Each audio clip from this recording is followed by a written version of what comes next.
Test. Okay. Now to hope my audio works. Okay, is it capturing my cursor? Looks like it is. I'll just hope that's the right cursor. And let me go ping the Discord, because I'm pretty sure, like, literally no one on this channel is interested in EU4. Because I've only, what was it? What have I even uploaded? Like, Terraria and Bed Wars. That is the only stuff I've uploaded to this channel. Okay. Like, at least my mic is working. Remember that anyone can see what you write. I never knew that. Thank you, YouTube. Thank you for explaining how the internet works. Okay. And time to ping the, I guess, stream roll.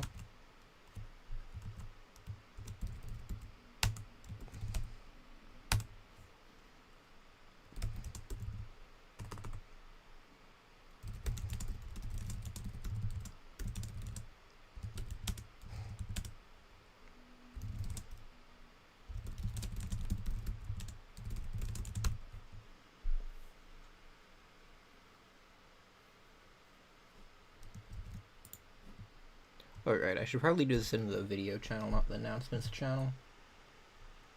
Okay.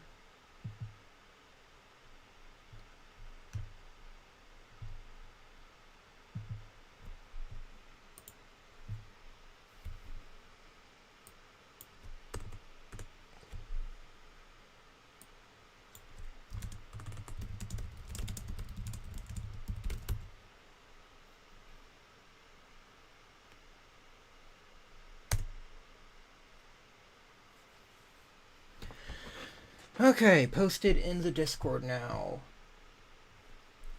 I think one total person who is more interested in EU4 will be very happy that there's an EU4 stream. The rest, not my problem.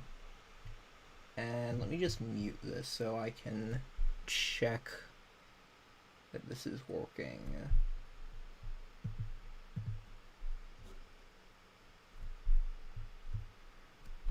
Should probably like go tab into EU4 and also like record this, because the stream quality is gonna be like awful. Also get some music on. I turned the EU4 music off earlier. Probably not too loud though. I always keep the music too loud in these, and then everyone complains about not being able to hear anything.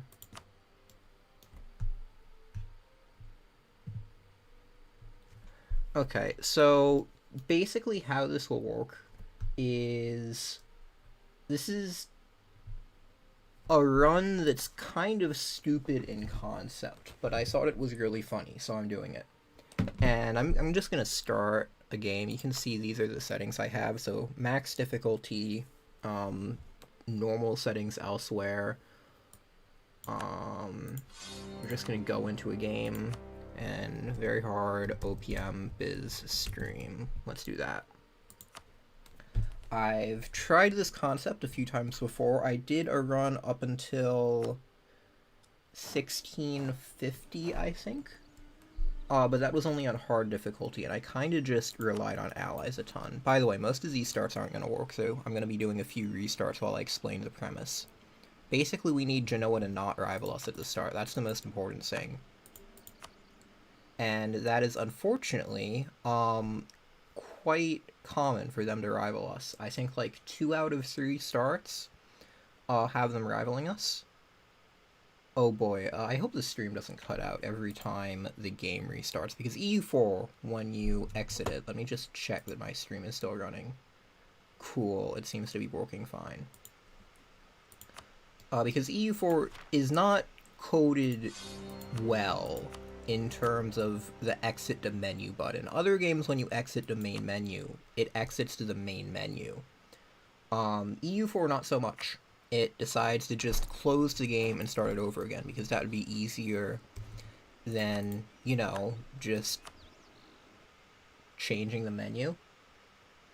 A stream at this time of day in this part of the country? Yes, Alamo.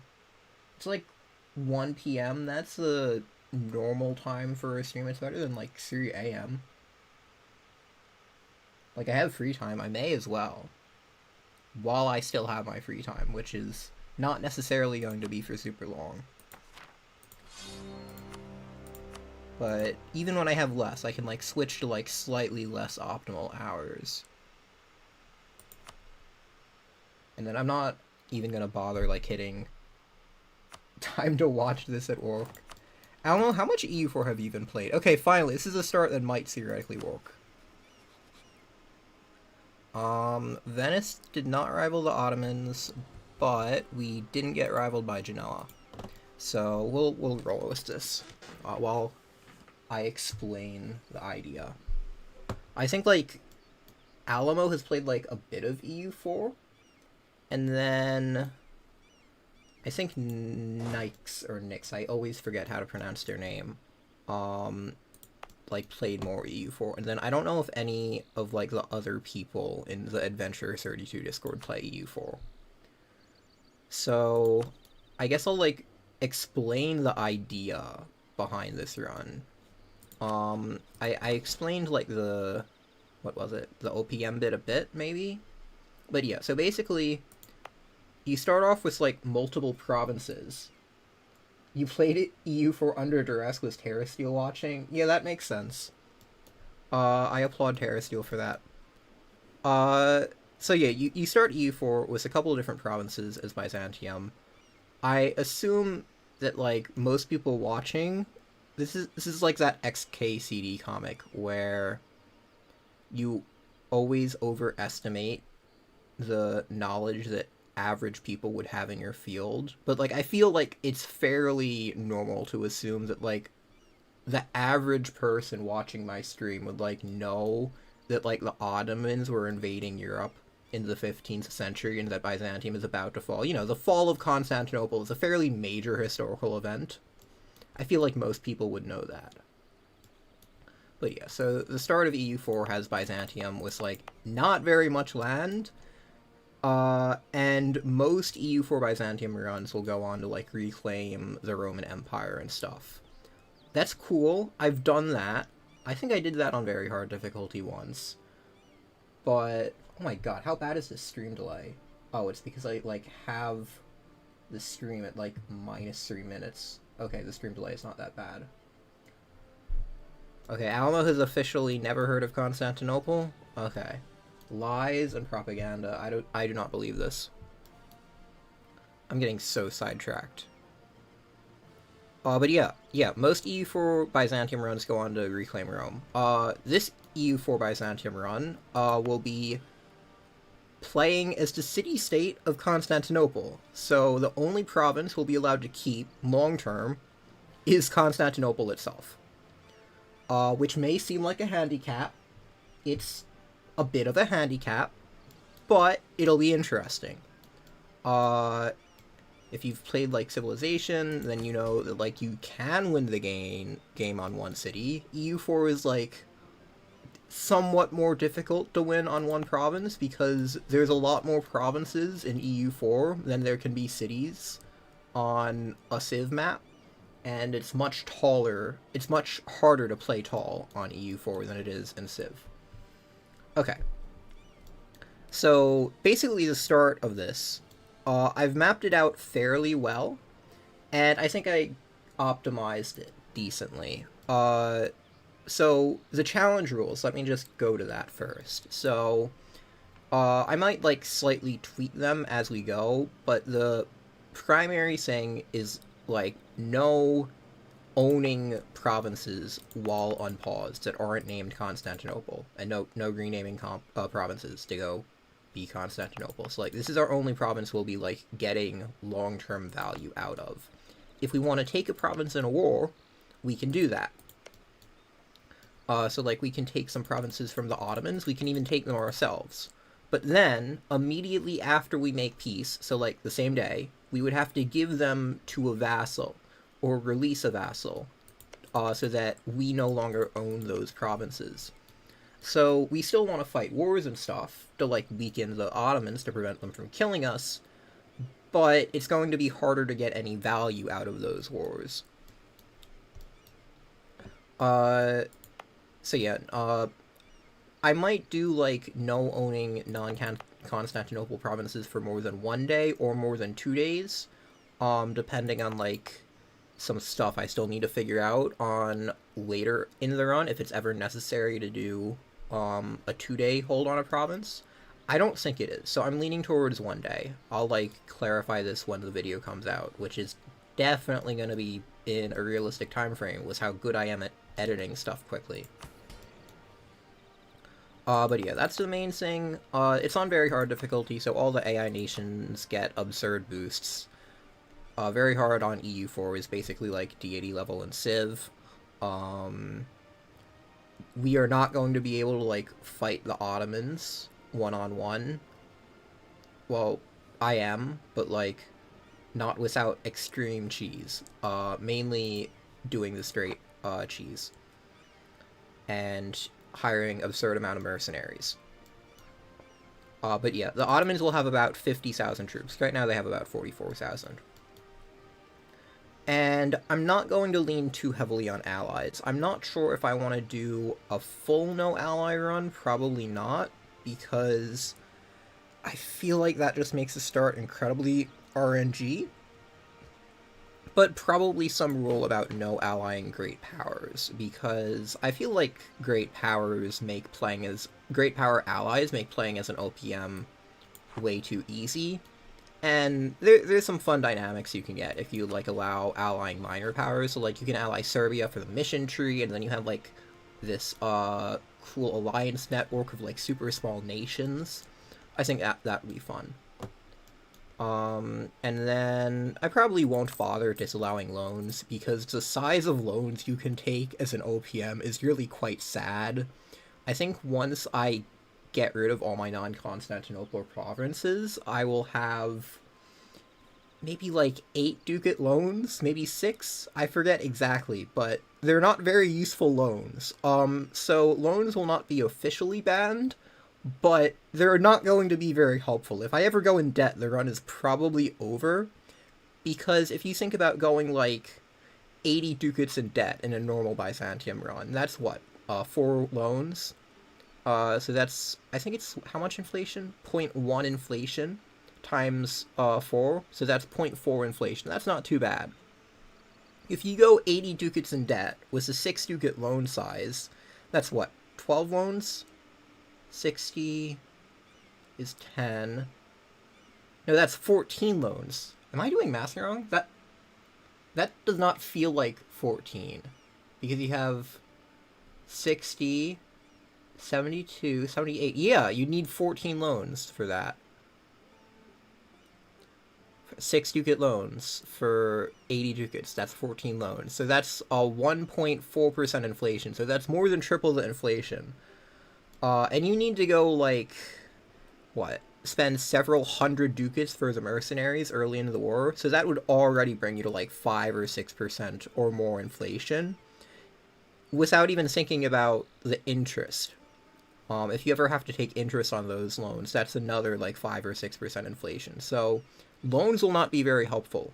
Debased currency is also not going to be very helpful, because same idea, it's tied to the loan size.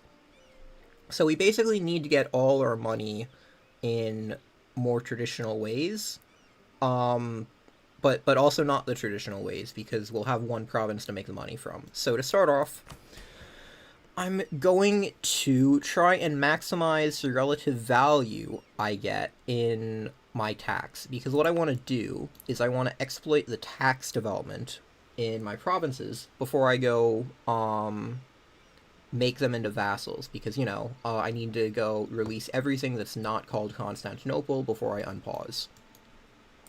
To start off, we can delete the Fort of Maria, because that's the obligatory first step in any Byzantium run. And next, I'm going to find the plus tax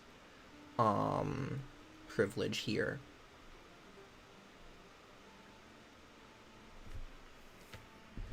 should be here somewhere. Oh, actually, can I rival Epirus? I can, okay.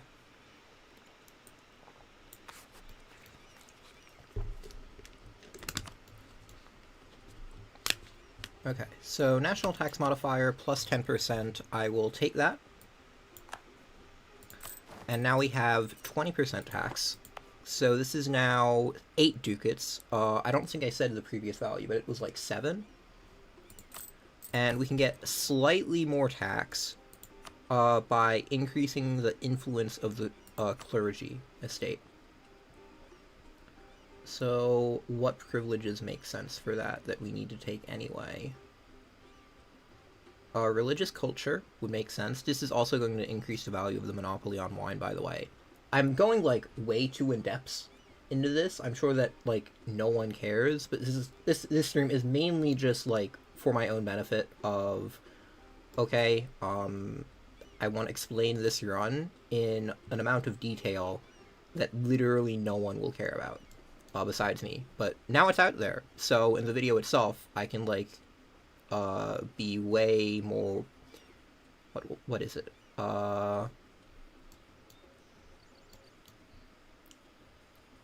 Trying to think of the word for going over it quickly, but I can't think of the exact word. But anyway, monopoly on wine is like 23 ducats right now, so religious culture will increase the influence of this clergy estate, and also give us 10% tax, prod, and manpower. This will increase the amount we'll get from taking out a monopoly, which is basically saying to the clergy, hey, you pay us some X amount now, and you get all the proceeds from the wine industry for the next 10 years. We're doing this, but then the trick is the clergy aren't actually getting any of the money from that monopoly on wine, because we're going to be releasing all of our wine-producing provinces to a vassal, and then that privilege will get cancelled, because suddenly the clergy's lands that they paid for the monopoly are no longer ours, and our vassal does not have to honor that obligation. So anyway, 8 ducats now, and 23 ducats for the monopoly on wine before we're taking that privilege. We click religious culture,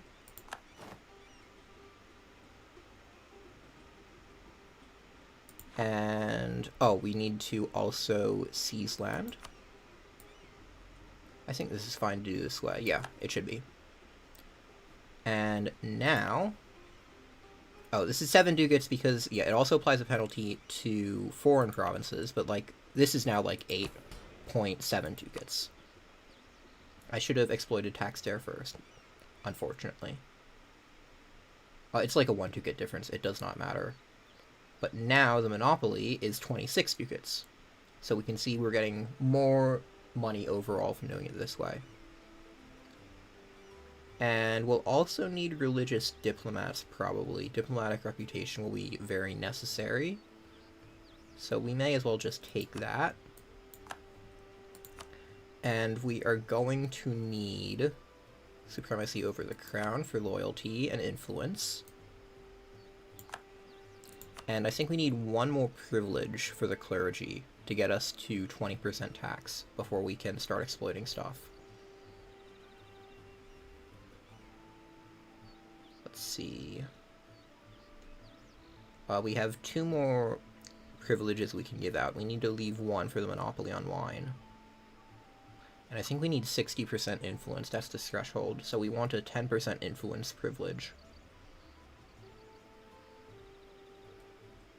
I don't want to take a prestige hit privilege, although that would be possible.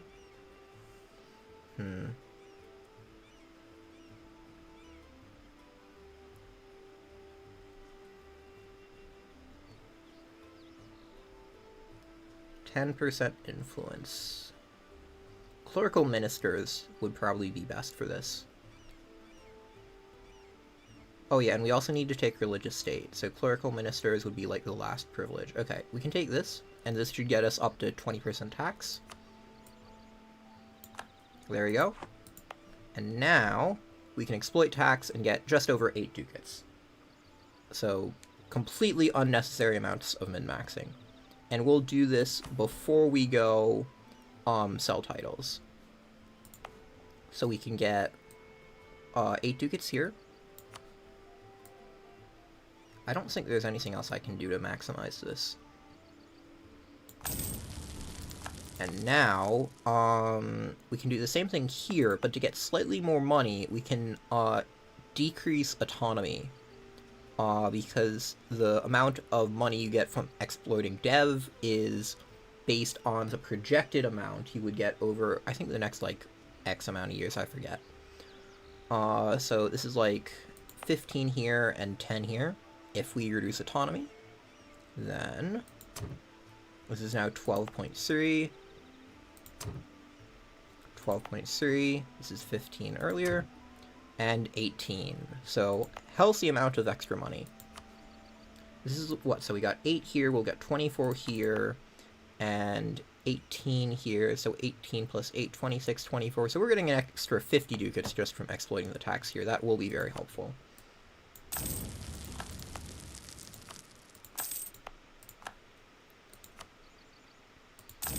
Okay. And now we can go...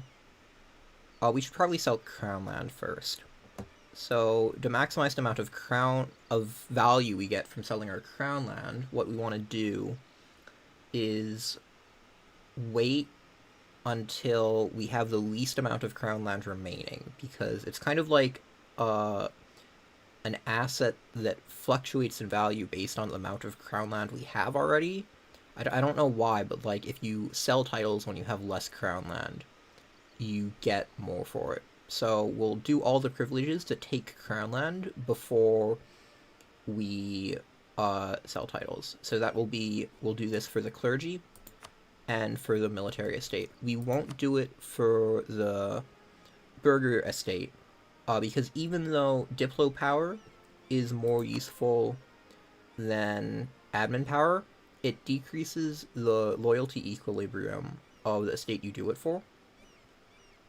And it's easier for us to keep the clergy loyal, and it matters less than it is for us to keep the emporary loyal, because we have 2 really bad privileges for the emporary. We have 1 bad privilege for the clergy, which doesn't actually hurt us that much, but the 2 emporary... I'll just say burghers, because I don't know exactly how you pronounce this, but the privileges for the burgher estate hurt us more. And its equilibrium is like 28% here, 54%. We want to lean more on the clergy. So anyway, long-winded explanation of why we're skipping out on the diplo mana. But the admin mana is not the best, but we need 2 admin techs early versus 1 diplo tech early, so it works out. And we have 20%. So again, we get 146 if we sold it now, but we don't want to yet. And now we can get 164. And we also want to do the monopoly on wine, so we can get 35 ducats if we take monopoly out now. So we now have 301 ducats without exploiting dev in Constantinople at all. We could have exploited it a bit ago for like 50 ducats before selling the crown land, but that's okay, because we can take out, we can give another privilege in a bit, which will reset our crown land to 30% with almost no negative effects, which is very funny. And an OPM run is literally the only run you can get that privilege without it having major negative effects. So that'll be nice. So, oh, I should have checked our ruler. Strict Embezzler. Strict is really good. Embezzler is normally not great. It doesn't matter that much in this run, though, because how many ducats is this? 0.09. Okay, it's not the best. That's like 1 ducat a year. We'll live. But the strict discipline will be very nice for assaulting a fort, because they do take into account discipline bonuses, I believe. Oh, we can get 110% discipline, actually. That's funny. We're going to focus mill. We'll need a lot of mill power this run, obviously, and you need to do that for a mission later anyway. Okay. Oh, merchants are also an important thing in this run. So we start out with 2 merchants, both transferring trade to Constantinople. That's inefficient. It's better if we have the Aleppo one collect in Constantinople, it just makes more money. And the Alexandria one will have we'll change it from trade node power to improve relations, because we need to have better relations with Venice and Genoa here. Because one of our negative privileges is reliance on republics, which gives us 200% extra shipbuilding time, which is really bad when you're trying to spam out a whole lot of galleys to beat the Ottoman Navy quickly. So we need to improve relations with them ASAP. Now, what I believe we can do is rival Epirus, and then we can declare war on them to get a, what's it called? I'm forgetting the term. Yeah, humiliate rival CB. And that will give us 100 of each monarch power and some power projection, which we very much need, because that will give us extra monarch points, which we need to develop Constantinople, to like keep up in tech. Our monarchs are quite bad, and we can't really afford advisors early. Even if it looks like we have a lot of money, this is going to disappear very quickly with hiring mercenaries to fight the Ottomans.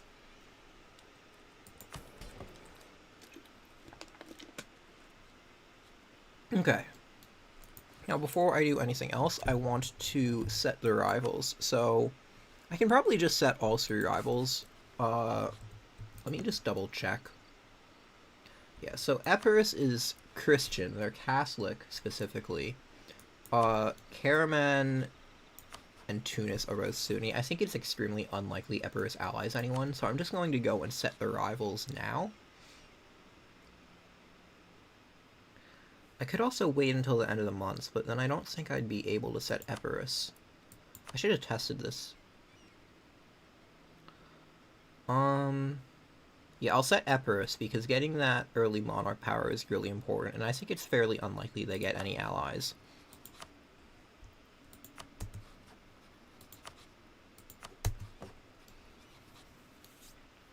So we have Epirus' arrival. We should gain the CB on them on December 1st. We may lose it immediately after, so I may need to like keep the window open, but I don't think so. I think it should be fine. And we'll need to start releasing nations now. Oh, and there's one more privilege that we need to take from the nobility. We need to leave one privilege open to give nobility statutory rights. So we have a few choices. Actually, we can't take this yet. So let's go release Bulgaria first. This is the vassal that makes the most sense to release anyway in a normal game. So nothing too special here yet.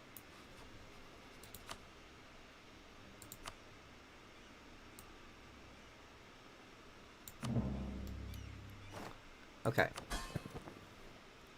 And now we encounter the first problem of the run starting to show its face, which is Liberty Desire. It is difficult to keep 3 vassals loyal when you have 1 province, which is part of the reason we're declaring a humiliate rival war on Epirus and not a normal war, because, well, taking land and feeding it to the vassals wouldn't do much for us. I mean, it would make our vassals marginally stronger. The alternative would be vassalizing Epirus, which would make us significantly stronger. I mean, extra vassal. The problem with that is that you definitely can't keep 4 vassals loyal. You can kind of keep 3 vassals loyal. The most important thing is to have high diplo rep. I believe prestige also helps. Is it prestige or power protection? I think it's prestige. Diplomatic reputation. What affects our diplo rep? Oh, it's legitimacy. Okay. Oh, and we need to get a general, at least, and an admiral for this. So I'm going to get... Well, I'm going to make the ruler general first, because our ruler sucks. Oh! Okay, that's a very good general. Well, not absurd good, but, like, significantly better than average. It doesn't matter too much. The admiral matters significantly more. But the admiral is also pretty decent. Okay. I just hope that Epirus doesn't get, like, an ally instantly ruining their run. So I forget if there's, like, a 1-day delay or something in diplomatic actions, but we should check. Yeah, I should check if I want to designate any of the vassals as a march or something. What I'm thinking I'll do is I will make Maria the vassal down here that will release a march, and then I'll royal marry Athens and Bulgaria as our first diplomatic action. Because Maria is the most disloyal. They'll have the most dev. They have 3 provinces instead of 1. And unlike Athens, they don't have prior trust built up. So it's actually funny. Bulgaria has a significantly higher opinion than us, and I think they might even have like a... Where is it? Does religion not factor into liberty desire? Okay, so apparently religion doesn't factor into liberty desire. So it doesn't matter too much that Athens is Catholic. It's just will have slightly lower opinion, so like -10 versus +25. But the important thing is that Athens starts with 85 trust, and Bulgaria, which we just released, only has 50. So it's going to be much easier to keep Athens loyal than it is to, say, keep Maria loyal. Now this is making me question a bit my strat later in the run of we'll probably be temporarily annexing Athens for 1 day. Hello, Count Valen. To solve a privilege, but I think it's probably worth it because Athens is still Catholic, and we can build up trust in other ways with the vassals. So before I do anything else, I'm just going to royal marry these 2 vassals. Okay, we got a fairly nice consort, which will be potentially useful. I don't think this will ever be useful because this heir... I mean, unless our heir dies, that would be the one situation. But I think our ruler always dies before our heir, so that consort is unlikely to matter. Okay, now that we royal married our vassals and got the liberty desire as low as possible, I'm also going to take out this privilege, strong duchies, from the nobility. This gives us some extra diplomatic relations, which is normally the more important part, but liberty desire and vassals -10 is very important for this run. We'll be needing to stack a lot of liberty desire. So we'll take that. And now it looks like we have liberty desire under control. We do not. As soon as I release this 3rd vassal, our liberty desire problems are going to come back. So Maria. Just double checking. I don't think I can get anything else from these provinces. We've exploited these provinces about as well as one can reasonably expect to before giving them away. We're getting no production income. They have unrest. We've taken away a lot of their tax base. We're giving our vassal, honestly, provinces that are fairly similar to what they get anyway. Our vassals don't really care if they have, like, slightly less tax, because they have 1 base tax income per month, regardless. Okay.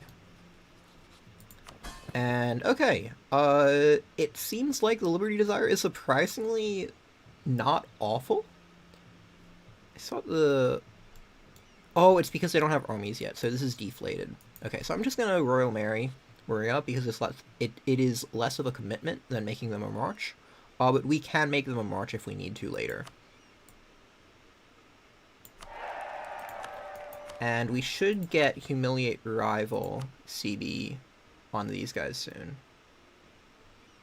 So I'm going to keep this window open, and if we ever have a situation where we no longer have the humiliate rival CB, it's important that the window is open, because we'll still be able to declare the war for humiliate rival, even if we don't have the CB for 1 month after we lose this casus belli, cause for war, CB for short.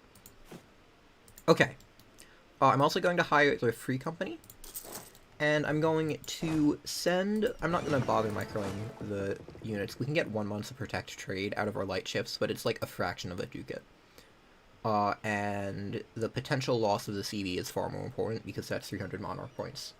So we're going to transport that, and humiliate rival. I'll wait until I have 2 diplomats open before assigning either of them. So what I'll probably do is assign 1 diplomat to improve relations with Venice, and 1 to counter-espionage the Ottomans. We want to delay them getting a claim on us for as long as possible. And we also want Venice to like us as much as possible so that they might invite us to a trade league.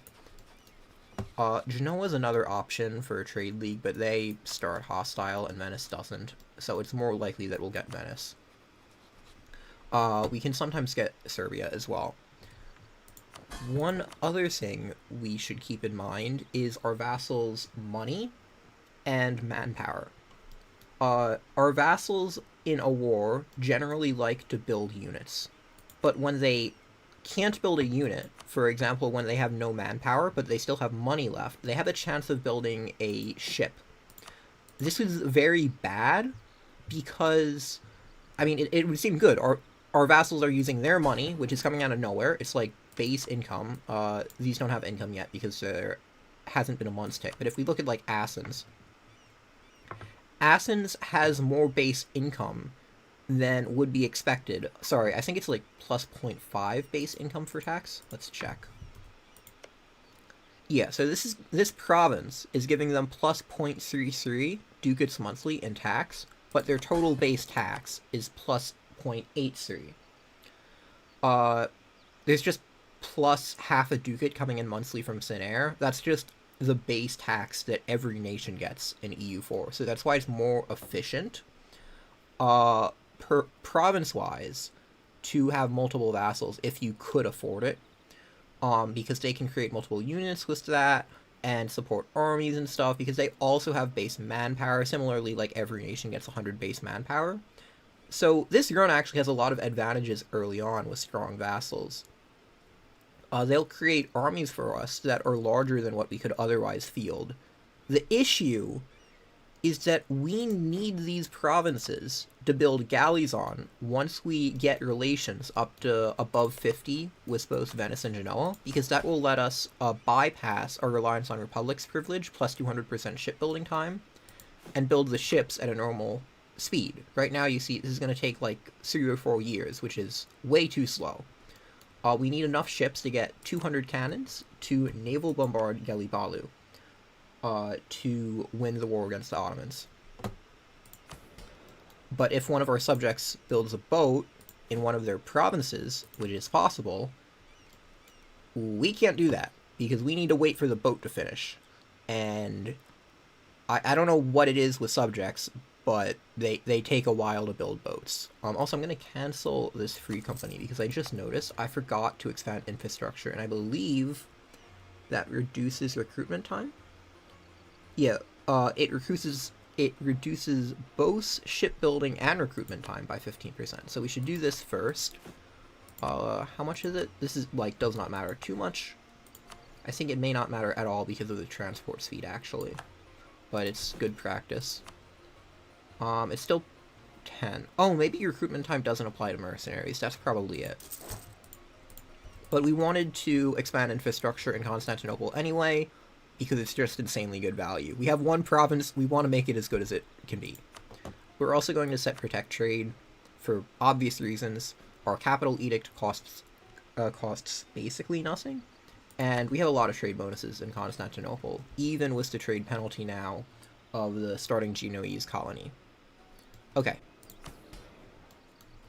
I believe I explained basically everything.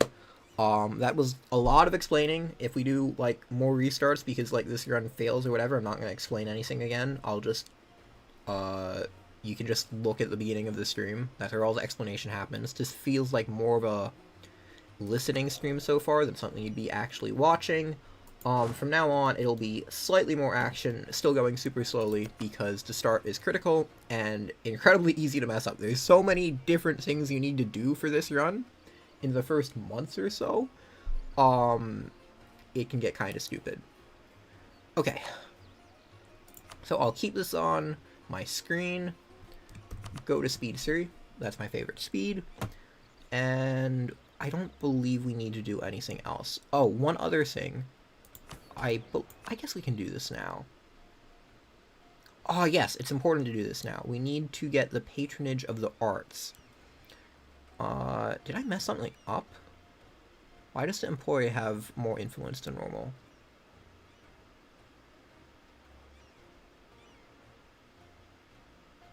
I'm used to needing, like, another privilege to hit 40 influence for...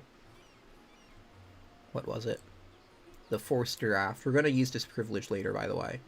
I guess we may as well hand out these privileges now. So we're going to do patronage of the arts because prestige increases our rate. We can improve relations, and we want to max out that speed. That's why we changed the policy on this merchant to plus 15% improved relations, because both Venice and Genoa will send a merchant down to Alexandria within the next few months of the game start.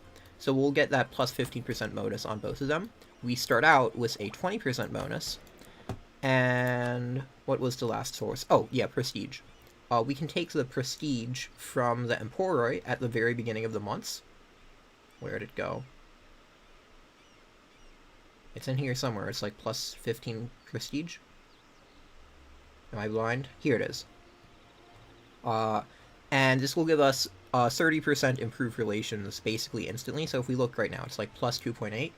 Oh, not 30%, it's half. Okay, plus 7.5% is still good. So patronage of the arts. It's important we take this after exploiting tax and stuff, because this would have reduced the amount of money we got from tax. So the order of the privileges you take out even matters. Okay, this is just a stupidly sensitive start. And now we'll get improved relations. Yeah, an extra 7.5% improved relations. And the last privilege we need to grant is we need to save one privilege slot for Monopoly on Glass. That will be important later. Forced draft. This will give us basically a free heavy ship. The free part is nice, but more importantly, this comes out faster than a normal heavy ship, and we are barely going to have enough cannons to hit the 200 cannon minimum to assault a fort. Naval supremacy in terms of like beating the Ottomans is actually like not that difficult to get, even on very hard. You just have so many options available to you. The main difficult part is getting that 200 cannon requirement to assault the fort, because you have like maybe a month after declaring war before the Ottoman troops arrive and start murdering you. And if you don't have this strait blocked off and this Gelibalu province held, because if the Ottomans own both sides of the strait, they can walk over even if you're blockading it, then you're just dead, because you cannot compete with 50,000 Ottoman troops, even if you like full hire mercs, because we can't take loans. We just die if we take loans. That's why I got all of this money at the very start. Okay, so Emperor Forced Draft. And we are not going to use it yet. We are going to wait. Let's disable this decision. We'll never use it.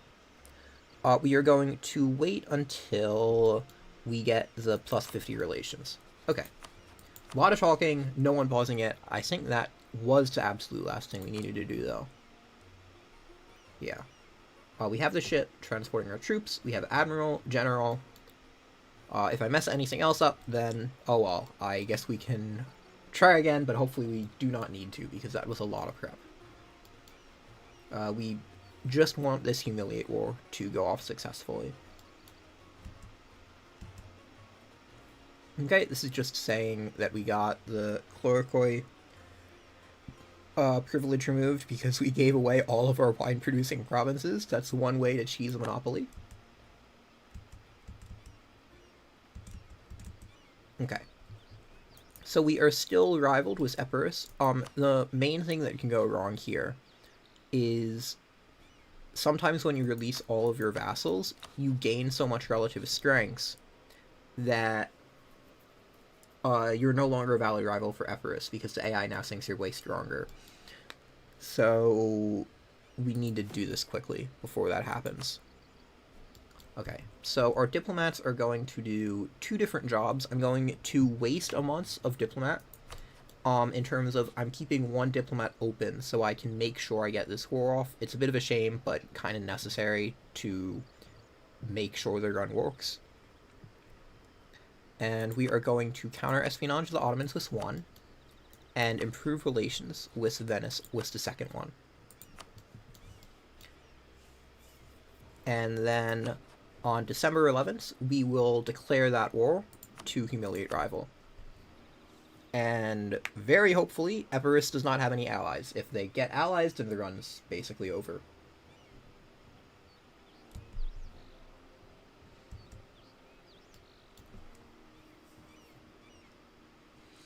Okay. Can I, like, cancel a diplomat?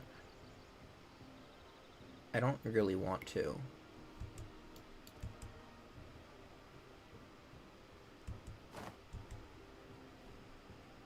Oh, we probably want to click the plus morale mission. Yeah. As long as we exit out of that screen before the end of the month, it should be fine.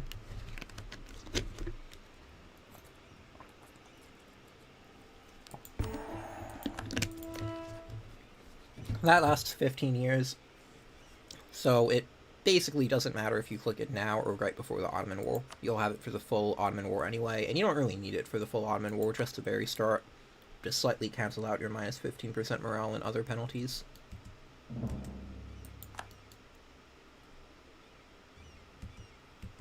Okay, I'm expecting the game to say Epirus is no longer a valid rival on the month tick.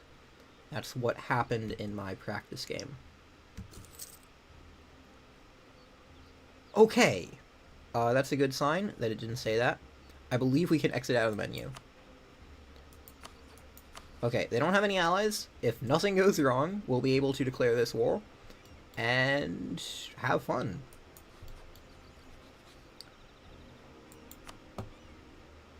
And also, hopefully, Venice will get a trade league soon, because that's our primary defense against the Ottomans. What's our vassals looking like? Okay, hopefully they'll build, like, at least 1 regiment each. We want them to build up land units. We don't want them to build any naval units. Kind of hard to control. But there are ways we can manipulate that, which I'll get into later. I'm not even sure how well they work, but it can hurt if you mismanage them, but we'll try not to mismanage. Okay. So declare on the 11th.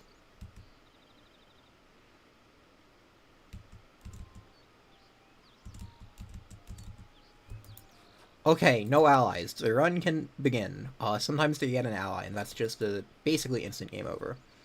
So we are going to humiliate rival, which is, I think, well, there have already been a lot of normal deviations from an average Byzantium run, but this is another one. Okay. There we go. So Maria is building an infantry. That's good. Bulgaria is not. We'll wait for Bulgaria to build an infantry before we build anything. But first, let's go declare war.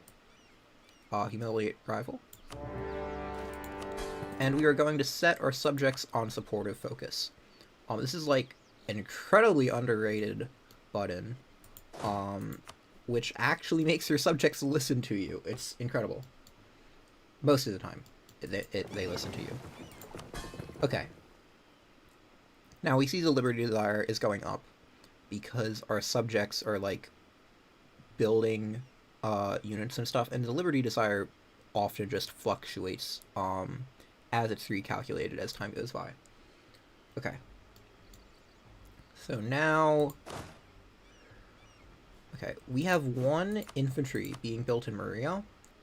That means they have no manpower left. Yeah. So what we can do to discourage them from building ships is we can start construction of ships in their land. Athens already has 3 land units, and we don't really need them to get more land units. but we don't want them to start building a naval unit. Like, if we check these units, how many, like, cannons do we need? So we have 12 times 5, we have 60 cannons from our galley. We'll be getting another 40 from our carrack, that's 100. We begin with 2 barks, that's 120. And we have 4 times 6 cannons from cogs that we start the game with, that's 24. So we will have 144 cannons guaranteed. That means we need 5 galleys for 60 cannons to just barely make it. If you look at how many provinces we have 1, 2, 3, 4, 5. So we need basically all of these provinces to be getting galleys out on time to be able to naval barrage the Ottomans. So that's why it's such a problem if our vassals build a ship. So we're going to begin construction, and I have still seen AI queue ships if you queue a ship first, and that is still a problem, but I believe this makes it less common.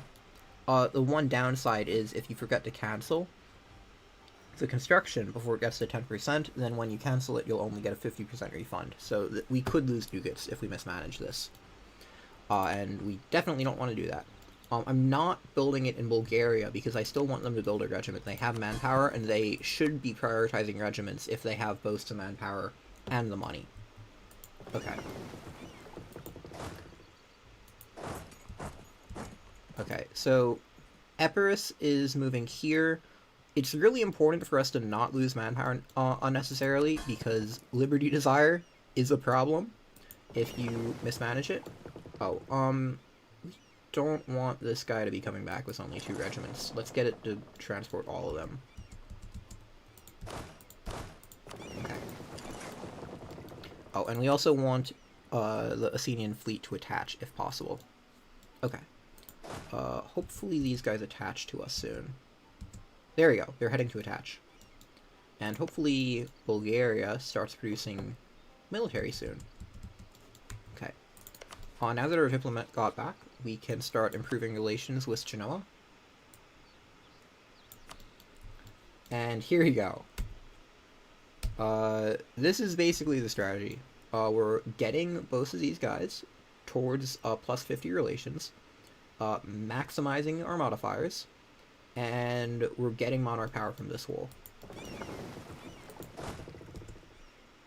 Our vassal might unfortunately lose a ship. There's not much we can do. Okay, let's go. I wish I had slightly more troops, but we'll live.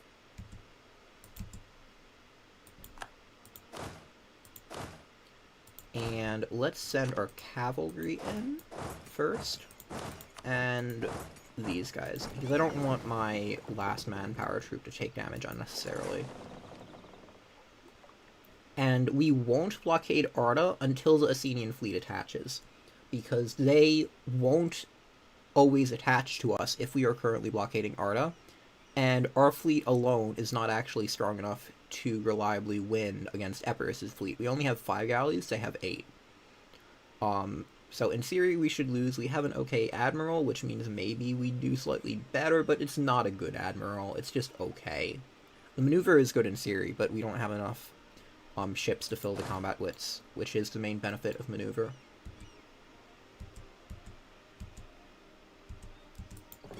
Okay, so we should be getting 1 Epirus ship. Oh, the other benefit of maneuver is it increases the chance to capture enemy ships slightly, which is amazing. Okay, Bulgaria is building an infantry. We'll add in a ship for after.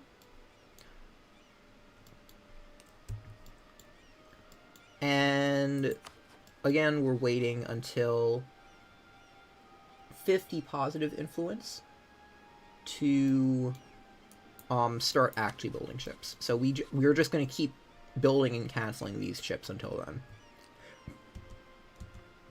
because it's actually faster to wait. Okay, we killed that fleet. We didn't get any ships captured. That's okay. We're still waiting on Athens' fleet to attach. Now I could wait for these reinforcements to arrive. I guess I will. And now we'll go in on Epirus. Well, these can be a day late. It's okay for these to be a day late.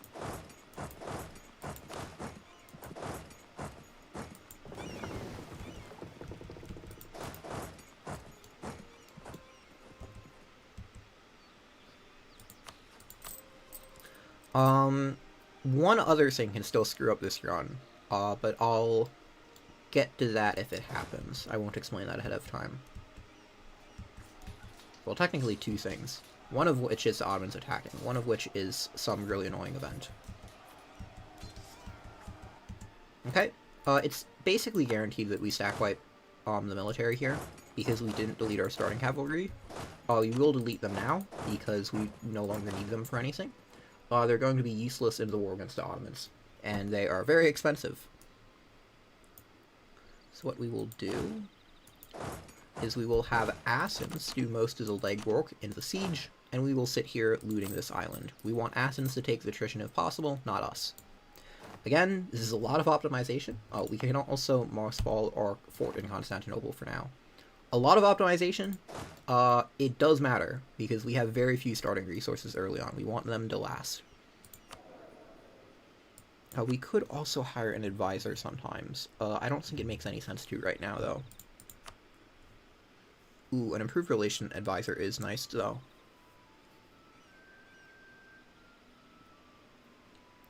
Yeah, an improved relation advisor, I think, is one of the things I will spend money on, because there is a negative event which can basically end the run if we get it. It's not a negative event, but it is an event that makes the run exponentially more difficult, possibly just ending the run, if we get it before we have plus 50 relations. So I'm going to go hire an improved relations advisor for some amount of money to try and get that relation up above 50 before we get that event. I'm also going to go reset this ship construction.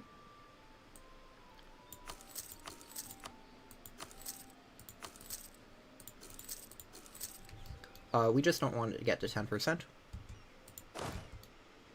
And has Athens attached yet?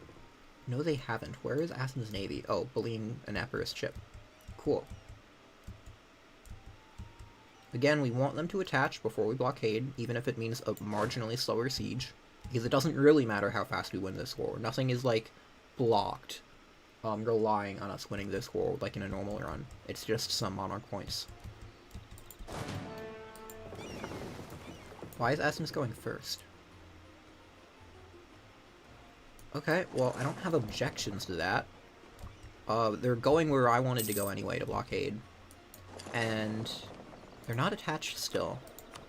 That is a bit worrying. Okay, I don't know why they're not attaching. That's a bit worrying, because we really want them to attach into the future, but it doesn't matter too much for now. Oh, and we should be deleting these cavalry. If we look at how much money they're costing, it's like 1.44, even with maintenance down. That was like half of our military budget just being spent on those cavalry. So we can save a ton of money by just not paying them. Okay, is Venice? Venice has sent a merchant down there, so we should be getting all of our improved relation bonuses. Yeah, so our total bonuses is 20% from our traditions, 20% from our advisor, 12% from prestige, 3% royal marriage, 15% from our trading policy, so that's 70% faster improved relations. So hopefully that's enough. But it is somewhat RNG on when the event happens. It has a mean time to happen of 5 years, but I've had it ruin 2 runs. As in, happen in the first year of a run, which is kind of stupid. Oh, we also only need these relations to get to positive 15, because we can scornful insult a rival at the cost of 5 prestige. Another reason we need prestige, to get the last 25 improved relations. Okay, I'm going to go here and try and capture the ships. And it looks like Athens is following us now. Okay, very good.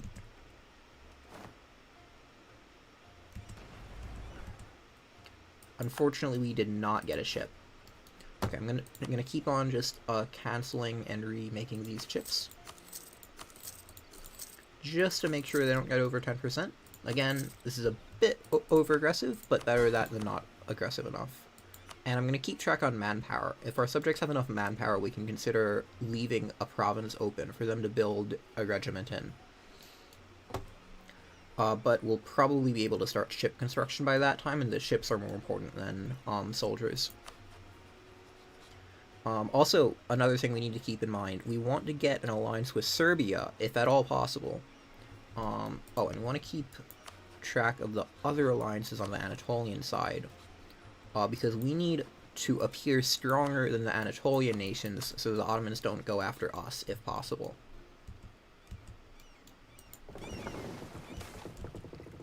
Okay, I was worried this would be the bad event. This is a normal event.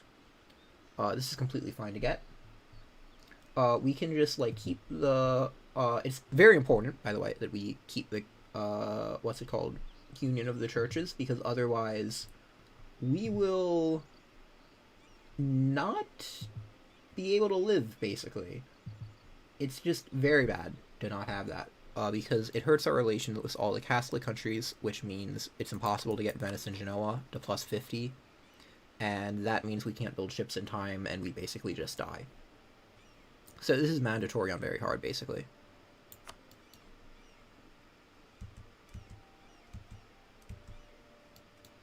Okay, minus 17. Yeah, so plus 6 improved relations per month. That's what all of our modifier stacking is getting us. Pretty nice.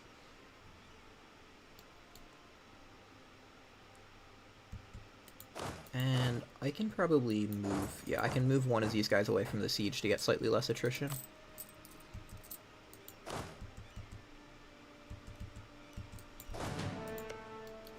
And we just want to make sure we can get all the loot into this province before the war is over, but we probably can. And Athens will get most of the loot here, which is fine. We don't want our subjects to go bankrupt. I've tried... How much is this? 1%? Okay. I've tried runs before, purposely bankrupting subjects to fix Liberty Desire, and it does fix the Liberty Desire, but it causes so many other problems. You just want strong subjects, if at all possible, and you want to manage the Liberty Desire in other ways besides purposefully weakening them. But yeah, the subjects, if you play with them right, are definitely a net boon to your run, not a negative, if you can get them powerful enough. Because there are so many ways to keep them loyal.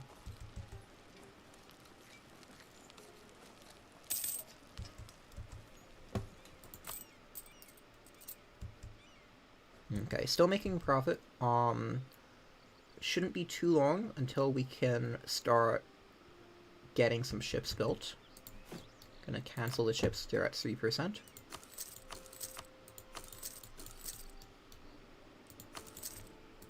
And what is the manpower at? 500? Okay. Probably won't get a regiment off either of our subjects before we need to start building the ships for real, but that's okay. It generally takes about a year to get this these relations up.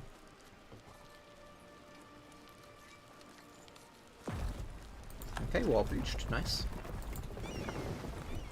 If we can, then it would be lovely to steal some ships from Epirus, but we usually can't get that.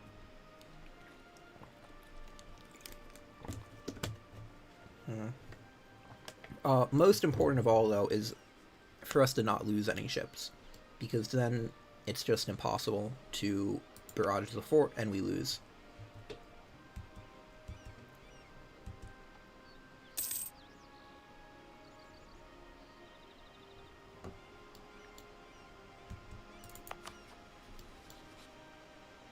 Oh, we can also, like, issue embargoes to get slightly more power projection. That would be, like, marginally more prestige. I suppose we may as well. Okay. I just need to make sure I do this in time.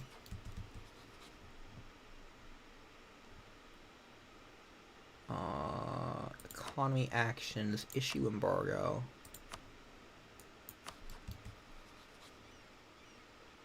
We can probably do 2 this month.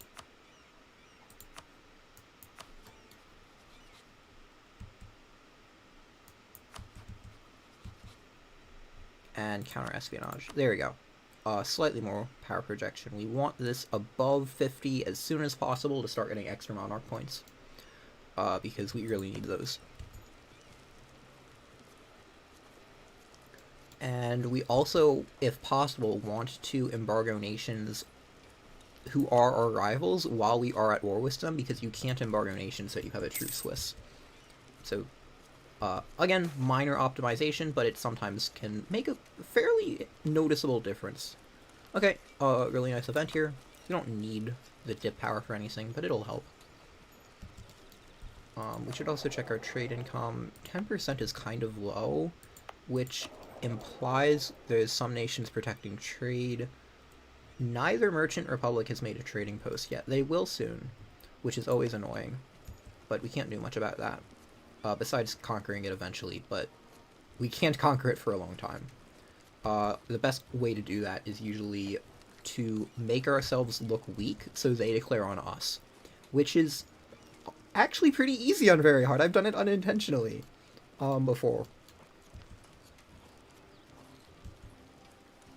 Okay, next month, I'm going to stop improving relations with Genoa, most likely.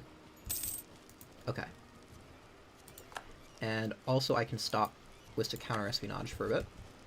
Again, it's important we use our diplomats as efficiently as possible. We don't want to miss any month's ticks on them because of how important it is to get these relations up ASAP. So we want to do mid-months diplomatic actions whenever possible. So we are rivals with Tunis, so we want to issue an embargo on them. But more importantly, we need to scornful insult Genoa's rival, and if possible, we'd like to do it to a nation that is a rival of both Genoa and Venice. Are there any nations like that? We have Hungary, the Pope Mamluks, Venice, Milan, Crimea. Okay, so they rivaled each other, which is definitely not good, because I want Venice to have strong allies, because we'll probably be joining a trade league for protection, briefly. And it's better for us if Venice is stronger, at least in the very early game. But not much we can do about that. So we don't want to piss off the Mamluks or Venice, so we'll probably scornful insult the Pope later. But for now, Milan, we definitely can't do Venice. I don't want to do Crimea. That might matter. So we'll do Milan. That definitely won't matter. And this will give us plus 25 with Genoa, getting us above 50. And I've tried delaying this until the end of the year. It isn't worth it, really. Okay. Scornful insult Milan. Okay. And I doubt we'll have time for more actions, actually, after that. Yeah, we won't. Okay. So we'll need to embargo Tunis next month.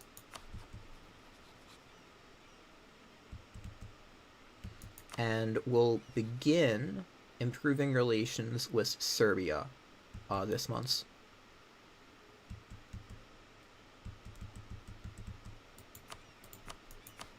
And continue counter-espionaging the Ottomans.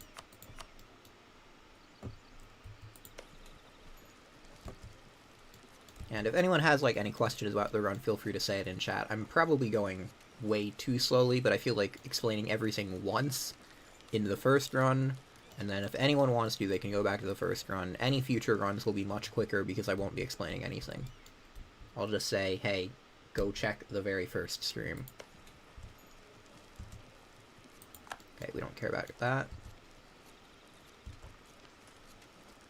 And it is important for us to keep a diplomat ready at all times, basically, so that we can end the war if the naval battle starts going against us. A diplomat in the Ottomans is basically available at all times. It's just important that we have it at the end of the month's tick, because that's when it matters for him counter-espionaging. But besides from that, it takes 1 day to pull him back, and 1 day to send him out again. So this guy can also do other stuff very quickly. Like end an Epirus war, and we should probably make the peace deal now. The peace deal is very simple. It is show strengths. So we just get 100 monarch power and 30 power projection. That's why we want 20 power projection here.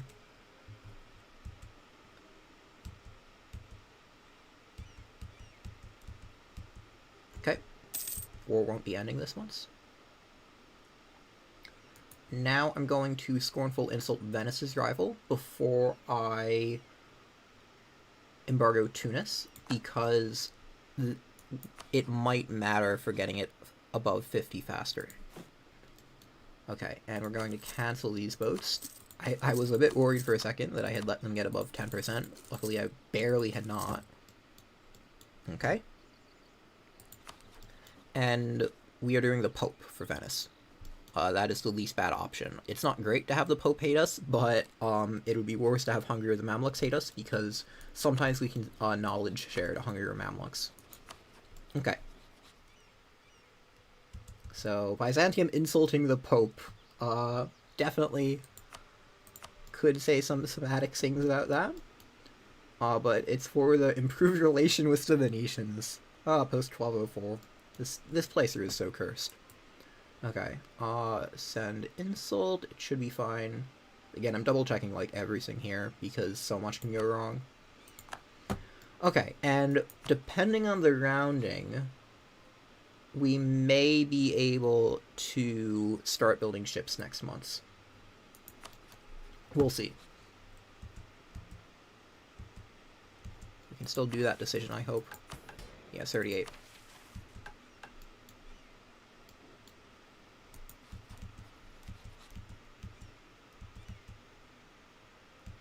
We need to wait a few days to counter-espionage again. There we go.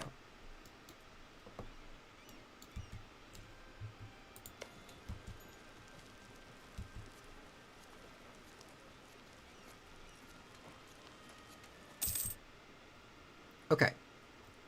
So we won the siege.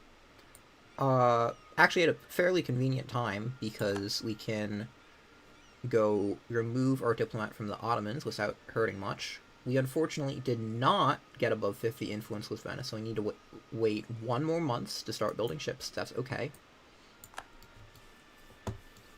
We will remove our diplomat from the Ottomans, and hopefully capture some ships here.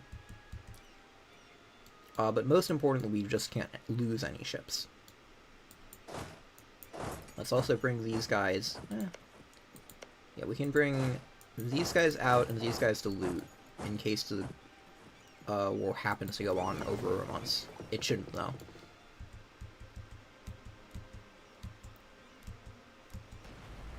Okay, so we are on the right side. I sometimes, like, forget this somehow. We just need to not lose any ships here. So if any ships go red, then we'll just basically peace out instantly. If any opponent's ships goes red, then we may be able to capture some.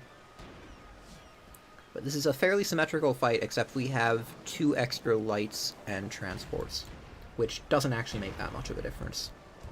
Oh, also they might have a better admiral. Yeah, they have a slightly better admiral. And better roll in the first 2 phases, so we'll probably just peace out quickly.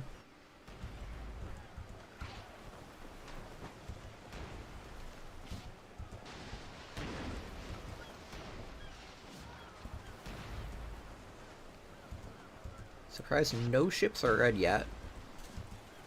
Okay, one of their ships is red. That's good. Wait, is that our ship? No, it's not.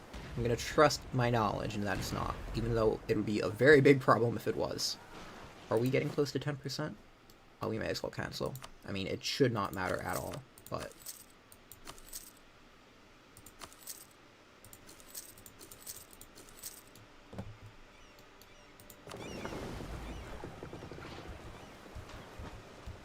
Okay, maybe we can capture a ship. Doesn't look like it.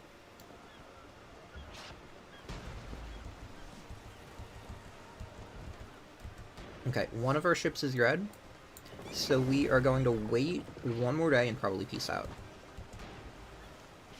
Maybe 2 more days. Okay. Well, I'm gonna retreat first.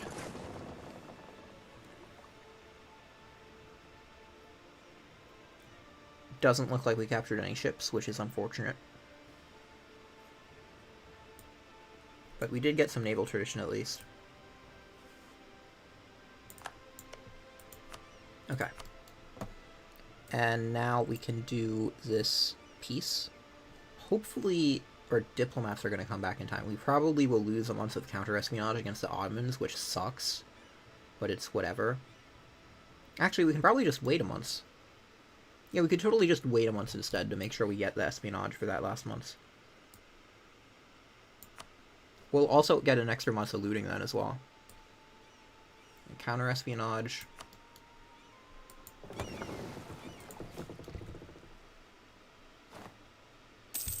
Okay, now we can make peace.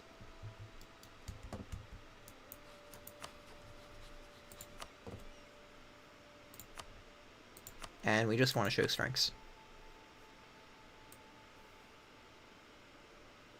And this should be good. And we may actually eclipse Epirus, I'm not sure.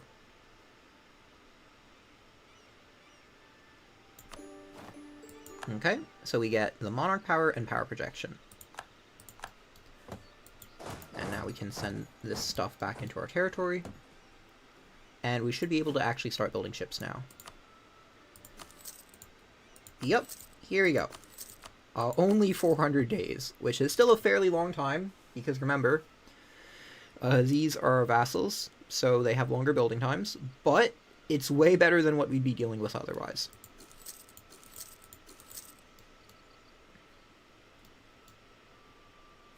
And we can get... I'm considering whether or not to hire the palace guard first, because if we don't do it now, we may not be able to.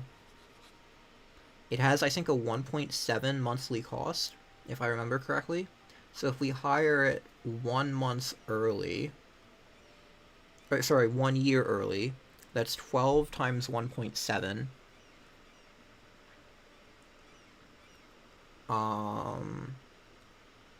Is it? Yeah, so that's what, only 20 ducats? That's not actually that bad.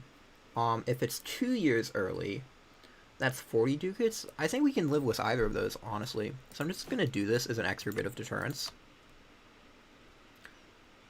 Ooh, we don't have our force limit filled. Okay, I'm gonna fill up our force limit, and then I'm gonna hire a palace guard.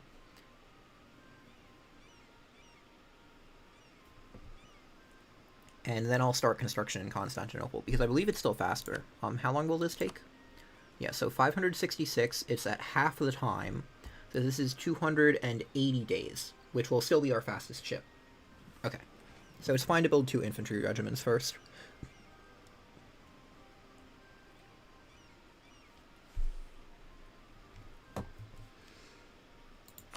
We should have built those infantry first. That's a possibly important bloop on my part.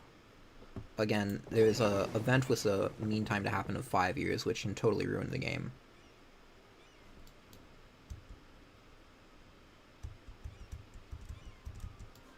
Okay, I believe we can embargo Tunis now. Yeah. So now we have 46 power projection. And we'll get 1 additional power projection yearly. Ooh, if we scornful insult a rival, I believe we can get over 50. May as well do that.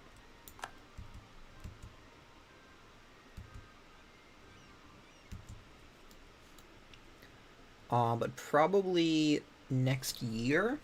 Yeah, probably it would be better to do it at the start of a year so we get the most out of it. Like, I'll see, we're rivaled with Karaman, so, like, we could send an insult. But this is minus yearly, so yeah, I'm gonna wait until the new year. And no royal marriage yet, okay. And counter-espionage islands.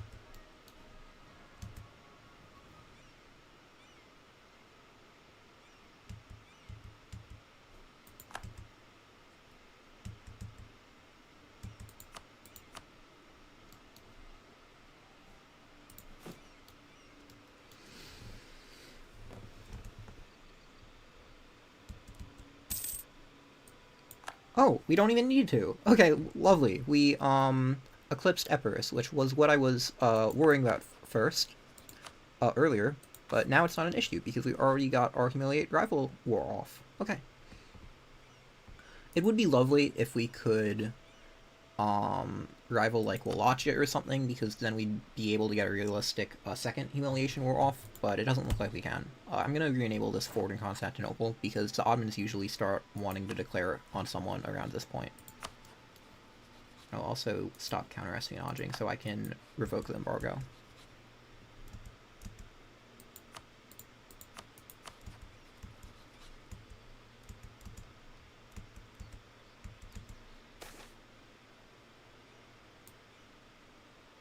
Okay, nice event that doesn't do too much, but hey, not gonna complain.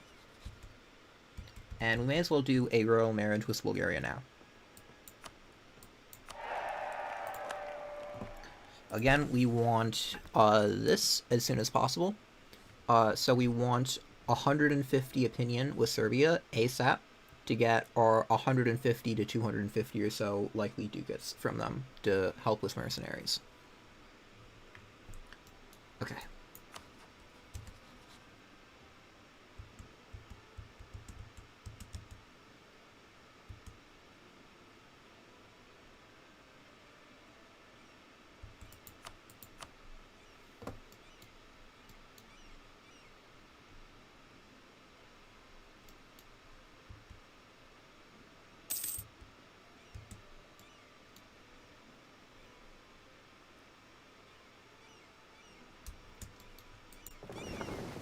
I'm going to send a cog out to see where the Ottoman units are, because it's kind of important to keep track of them.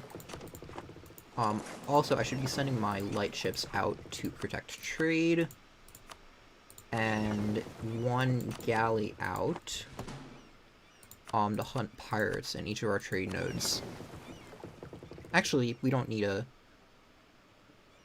to hunt pirates in Echea, because we don't have any provinces there, so we don't care if they get raided.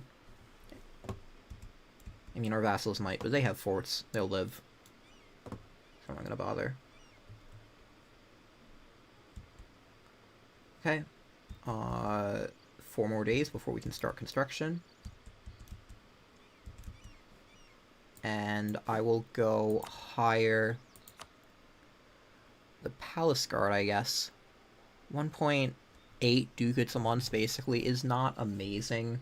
But if it takes the Ottomans, like, 2 years to declare on someone, that's what, 40, 50 ducats will live without that, and this is a good deterrent, and I can't build this later if I'm in the middle of, like, building our ship. So I think we need to do this. This does not cost force limit, at least, so it's only 1.7 per month, even though that's a pretty high amount to pay for this early.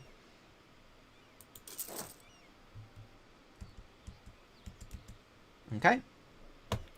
And we now have 17k worth of troops, basically. Our vassals also have large amounts of troops, so we should be a fairly unappealing target for the Ottomans now. So now we can draft ships for war, which is starting construction of the heavy ship in Constantinople. That's another benefit to being OPM. We guarantee that this heavy is going to be constructed in our capital, which can build it the fastest.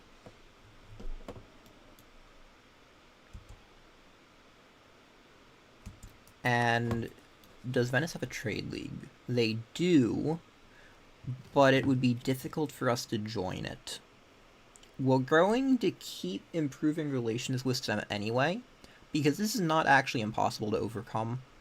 We need 5 extra from improved relations, which I think we may barely be able to do. And if we, like, increase our mill strengths a bit, then that might help. What's, like, the penalty? Army strengths, mainly? Yeah. So if we, like, reinforce our armies for a bit, we might be able to do this. Okay. And we would need to hire a Diplo Rep advisor, but that would be worth it if it looks like we're getting attacked. The very nice part about trade leagues is you can join them when you're about to get attacked, and then leave them when you're no longer worried about getting attacked without any, like, Diplo penalty or anything. Okay. How close are we to an alliance with Serbia, and can we get any other allies? We just want to dissuade the Ottomans. The other allies don't look very appealing. And again, I'm banning myself from great power allies because they're kind of overpowered and boring.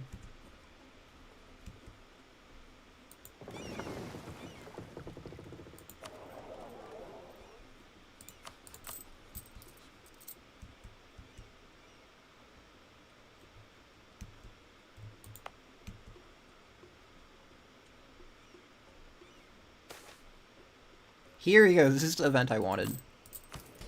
So it took a bit to get. Actually not that long, we've just been going fairly quickly in terms of game speed. Very slowly in terms of real speed, of course. So this is a kind of a really stupid event normally. You never want to accept this in a normal playthrough because it gives horrible penalties, like plus 25% minimum autonomy, which makes every province 25% less productive besides your capital. Fortunately for us, we don't have any provinces besides our capital, so we can actually give this privilege out and feel basically no negative consequences from it. So we'll get this, and we'll get minimum autonomy plus 25. We have 0% autonomy in Constantinople, and our capital is immune to this modifier, so we can click this. And now we just got rid of all of the negative effects of low crown land, and we still have 0 autonomy. So this privilege, it can't be revoked for 20 years, but we got 30 crown land in exchange, and you can't normally get 30% crown land by seizing land in 20 years. You can get 20 crown land in 20 years from seizing crown land. You could get a bit of crown land from like wars and stuff, but you also get a state loyalty from disloyalty from seizing land. It's just not fun. This is just a very nice privilege. We could theoretically also grant monthly diplo power now, in exchange for like minus 10% tax, but I want to keep, at least for now, this slot open for Monopoly on class. Again, you'll see why in a bit. Okay. And how close are we to a trade league? Not very close.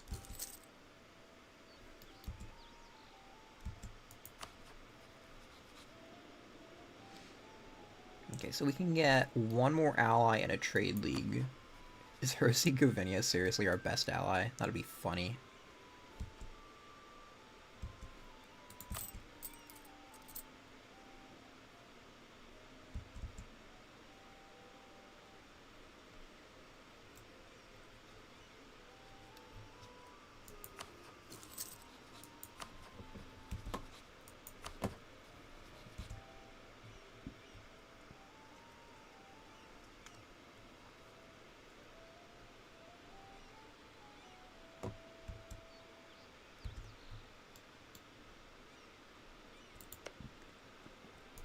Now the main question is who the Ottomans are going to attack. Kandor seems like the most likely, or Dolkadir. They're allied to each other.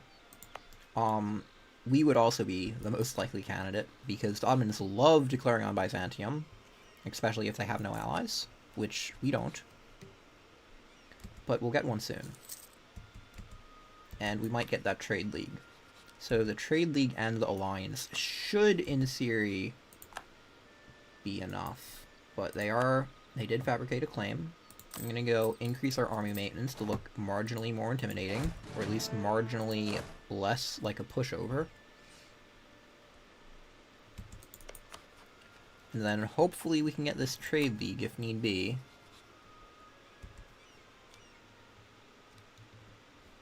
Again, if the Ottomans start moving troops in, then we'll have a problem. Can we get any other allies? Doesn't really matter how good they are. Just matters that they exist. Serbia is what, rivaled to Wallachia, so that won't be good. Probably just hurts then.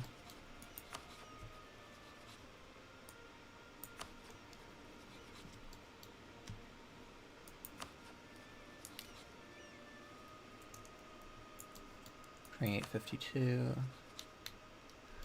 This is like -9.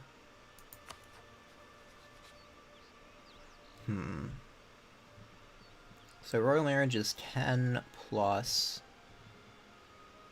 this is 25, and relations is plus 4. So 6.25. So royal marriage is like 16.25. So this is basically 28 plus 16, which is 30 plus 14, 44. This is like 8 away. This is more than 8 away, but Trebizond is kind of unreliable. Like, are they friendly towards the Ottomans? They're neutral. I've had them not accept call to arms before.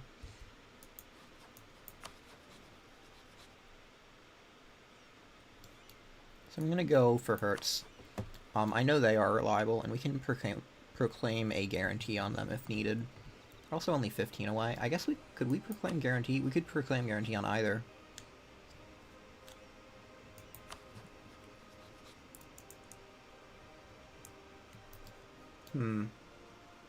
There's no clear best option for another ally. How are our vassals doing? Loyal. We don't need to improve relations with them.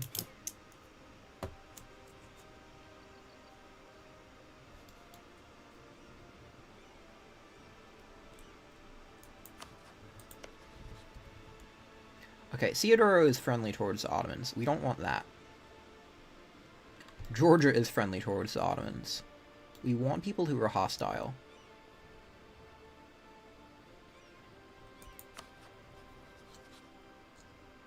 So probably Herzegovina is the best.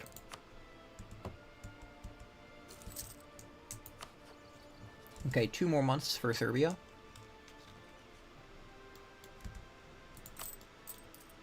And we are losing some gold, but that's okay. We'll get more gold later. Probably. Can be really awkward if we don't.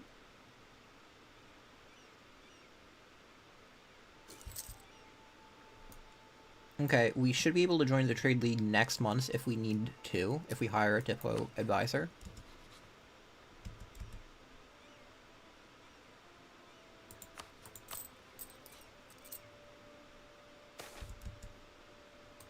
Yeah, sure, we'll take more Diplo points.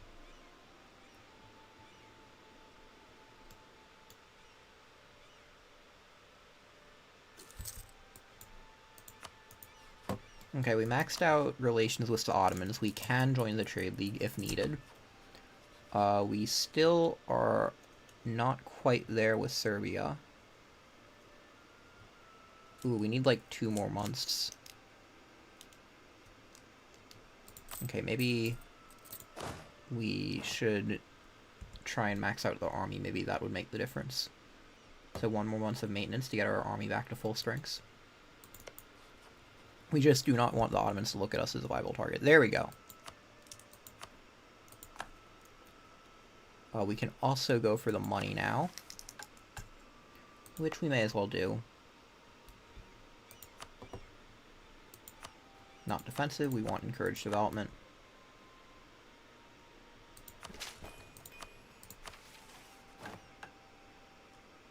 Better to... There's no real reason to delay this. It doesn't really matter when we do this. So we can reinforce Constantinople. And these guys have over 150 opinion, and we're allied. So we have maximized our chances. So we can get the Serbian help.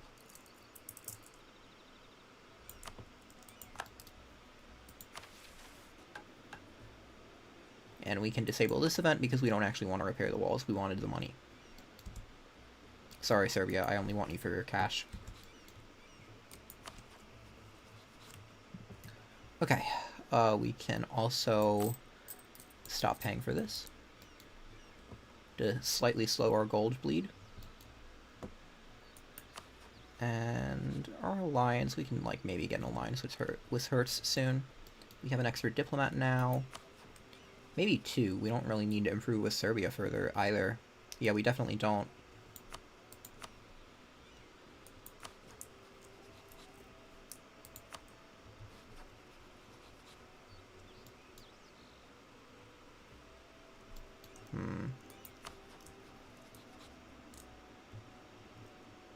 Oh. Apparently Venice doesn't like Serbia.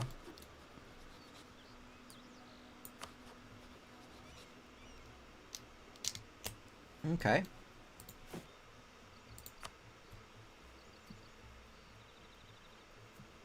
Circassia, Trebizond, Moldavia, and Cyprus.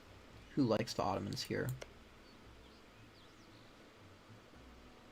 Most of these people.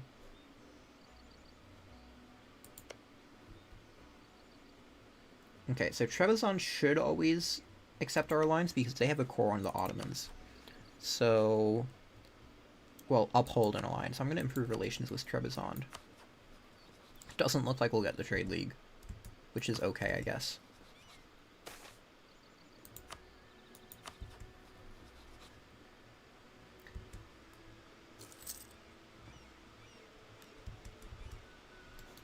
And this guy is like kind of old. We can try and get a royal marriage with Georgia.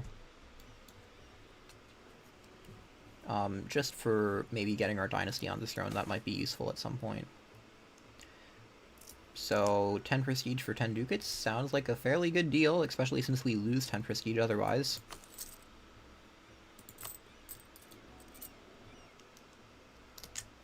Now, hopefully we get that money from Serbia soon.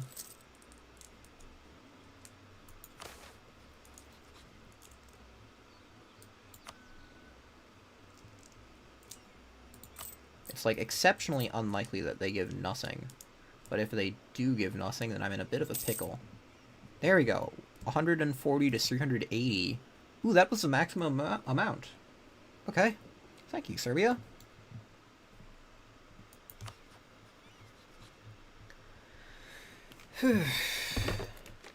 Now the question is, when are the Ottomans going to do something? They normally do something around now.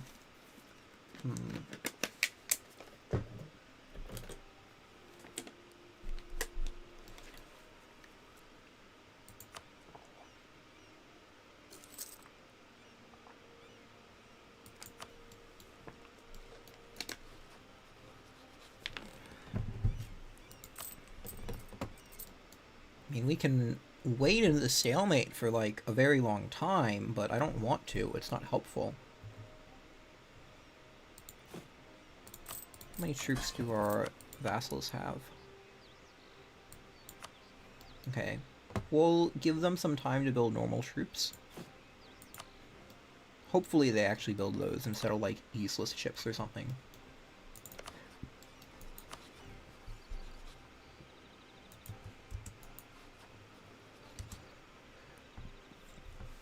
Oh, we can join Genoa's trade league. And Genoa's allied with Austria. That's way better.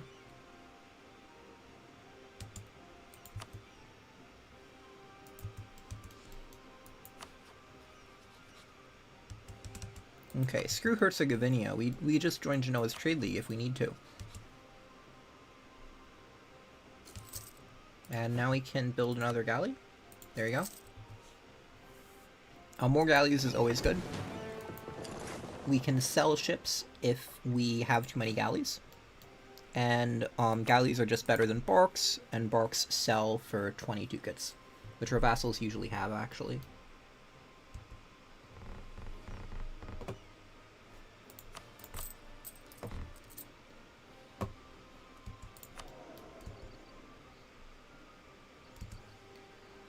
Okay. So it looks like the Ottomans might be attacking us. Hopefully your diplomat comes back in time. And we'll go join this trade league. Now that will give us Genoa as an ally, and anyone else into the trade league, which is Lucca, basically. Not quite as good as Venice, but we can at least have this and Serbia at the same time.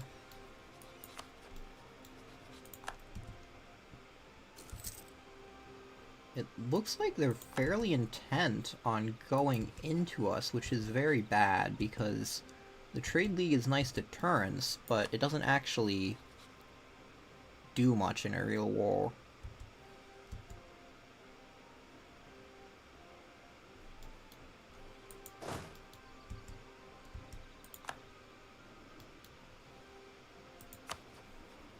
Okay, I'm recalling all the diplomats. Hopefully this isn't too late. I didn't expect them to just go like this quickly.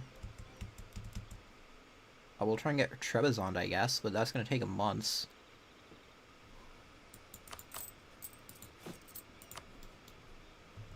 I mean, this should be a fairly scary alliance network. Doesn't the Trade League mean Austria would be involved?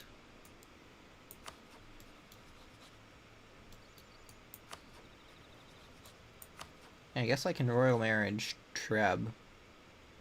Then that's 6. Or I could proclaim guarantee. That wouldn't be enough to get an alliance fast enough, though. Yeah, we need a royal marriage.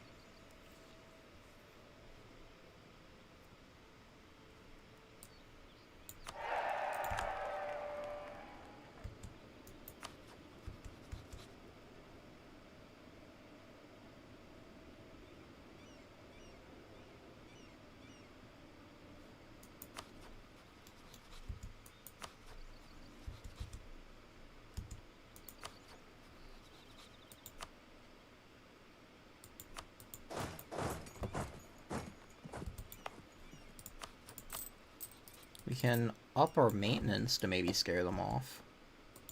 I don't know why they're wanting to attack so badly.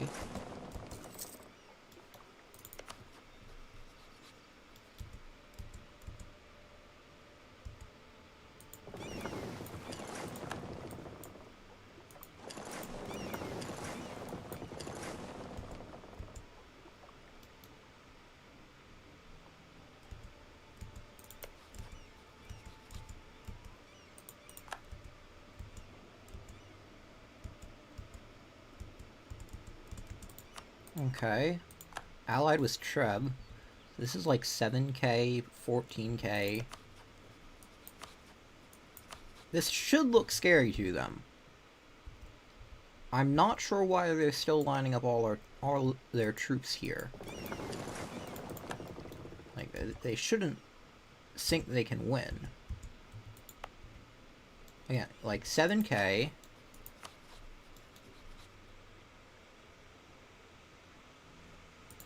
Our vassals are 5k, 16k, so 12 plus 16, 28, 42, 50, 68, and I believe Austria is also included. This should be 98k. You're not actually going to deck, are you? Okay. I didn't think so.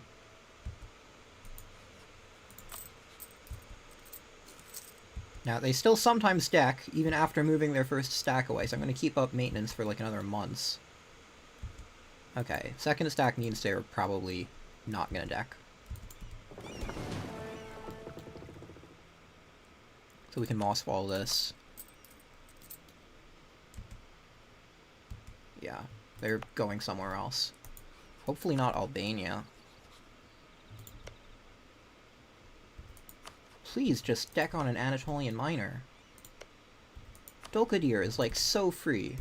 Why are you going after Albania? It's gonna be so difficult for me to do any singless.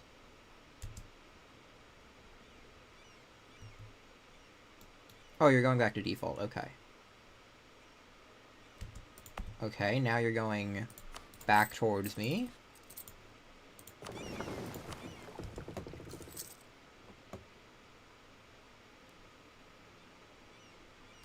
Okay. It looks like they're going into Anatolia, maybe. You never know.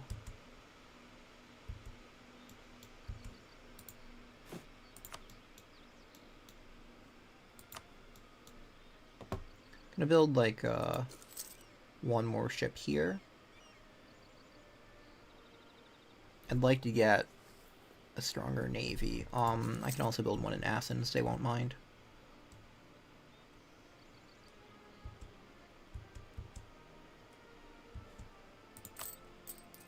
Okay.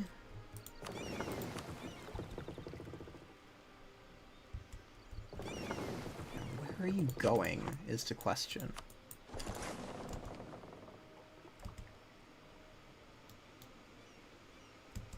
Okay, so they're going for someone in Anatolia. Probably Kandahar. I don't know. Yeah, I should be mossballing the ships, because paying the maintenance on that is going to hurt. And I can always get them back to full strengths fairly quickly. Okay. And, oh, the one thing I should do is be bringing my guys over. This is 10, so 5 would work.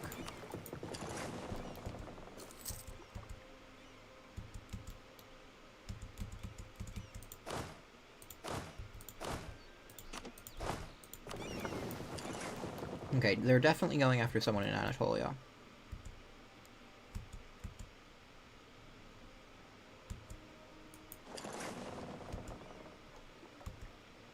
Which is good. That means that this run will work, actually. We successfully deterred them from attacking with the most absurdly over-tuned alliance network that I've ever made. Yeah, like 98,000. This has to be... Wait, no, they got another ally now. I don't think they had this at the time. But this would be 105,000 if this was there at the time. Okay. I want to, like, actually get the first Ottoman War done within the next 2 hours before I need to probably stop streaming. Okay. I'll wait until the end of April to not take attrition. Do not say that you changed your mind again.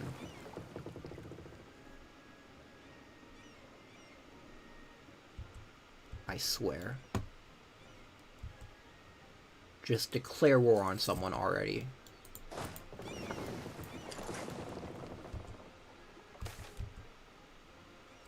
Yearly prestige for basically nothing, sure. That's the nice thing about getting these ducats early.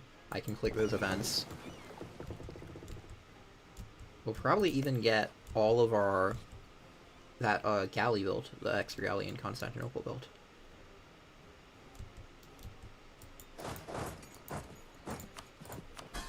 Okay, how's our vassal situation looking? 60 ducats, 77. Okay, our vassals have a fair amount in the bank. So if we wanted, we could sell, like, a light ship to one of them. Oh, we just need to make sure we would still have enough cannons afterwards. But we have 10 galleys, so that's 120, 160, 184, so we need one... Oh, we need both of our light ships to have enough, still. But after we build the galley in Constantinople, we could sell a light ship. If we wanted to. And yeah, we can keep on mothballing for another month or two. Oh, we should be doing something with the diplomats. I'm going to just... Why is the king 19 and the heir is 39? Oh, I guess it just changed. Okay, I'll go support heir. It doesn't look like they're about to attack us anytime soon. And what do we want to do with our last diplomat? We can build a spy network. We can stop counter-espionaging. That does not matter anymore. What can we do? We could improve with our vassals. Do we really have nothing better? Who's our least loyal vassal? Maria? That makes sense. I guess I could improve with them.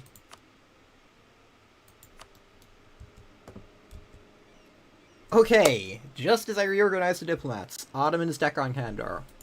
Good. That's actually the best possible outcome for us, I think. Yeah. Because that means they're at war with 3 different nations. That should occupy all of their stacks. 77 days for the ship in Constantinople to finish. Do we just want to cancel that? No. Probably shouldn't have built that ship. No, I think it was reasonable. It's only like a 5 ducat loss if I cancel. So I want to, like, raise my maintenance. And I want to look at... Okay, I want a discipline advisor. I'm trying to think about how many troops I'll need. I'll need at least 25,000. But I'll need more if they're not at full morale. And if I leave that shipbuilding for 77 months, you know, that's like 2.5 months. I want the Ottomans to go, like, besieging all the forts. I think it's fine, and then we get, like, a few months to hire mercs.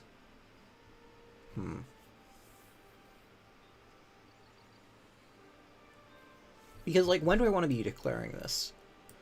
I want to be declaring when they're, like, 3 progress into all of these sieges. So that would be at least 3 months, but probably more like 4 months.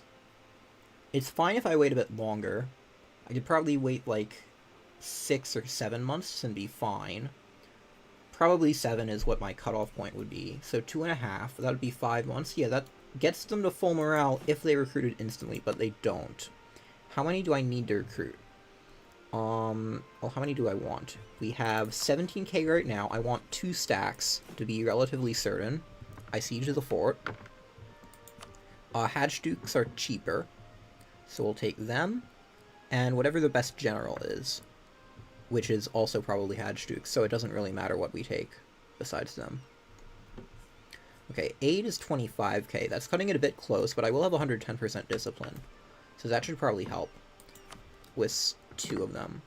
Okay, so this will be 28 days, and Stradioti is 33, 26, 36. So probably these guys, just because they're the fastest, and these guys. So that's 26, 26. Okay, that's basically 1 to 4.5 months if we declare in 7 months. Maybe 8, because it'll take a month. So that's 4 months. Yeah, that basically gets them to full morale. I think it's fine.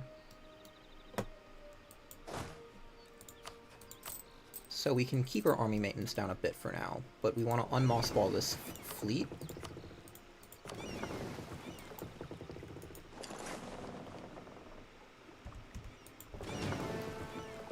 And we want to leave Trade League, because we don't need it anymore, and it's going to eat our trade income.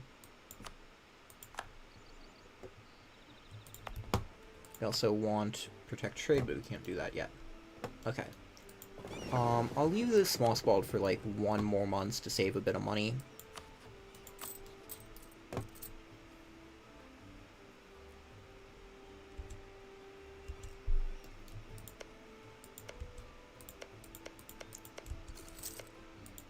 Hopefully with 3 different nations, they can make this somewhat difficult for the Ottomans. Okay, now I'm going to unmothball it. Well, actually, it doesn't matter if I unmothball it this month or next month. No, it might. It doesn't matter. It doesn't matter, like, money-wise. I'm just going to leave it unmothballed. It's like a ducat or 2. I shouldn't be trying to spare ducats here.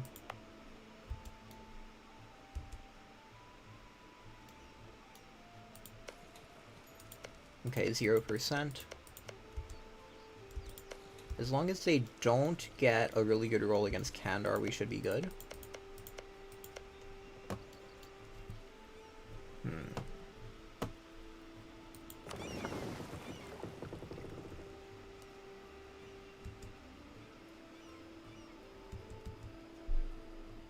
I'm, like, nervous leaving this so late. But it really shouldn't matter, and that extra rally would be nice.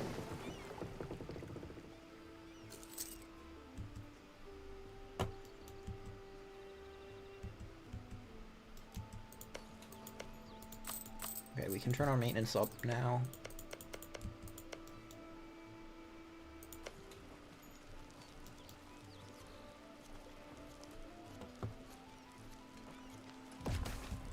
Okay, they're getting a really good roll on this. Maybe I shouldn't have waited for the thing. That was to Empori. Okay, so it's who we want to have more influence, basically.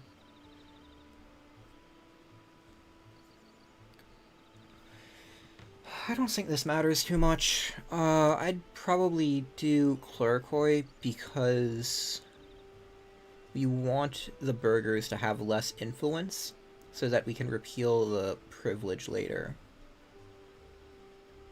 Yeah, and it doesn't matter if the Clericoi have more influence, that's fine.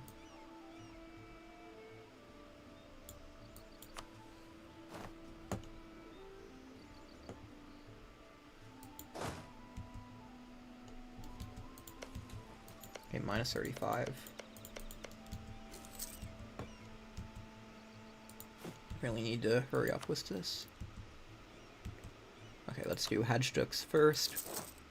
And then here, 26, 33, 36, 26.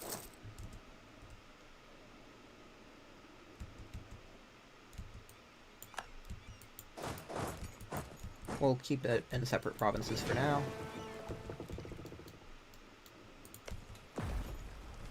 Why are you getting so good rolls? I should not have delayed.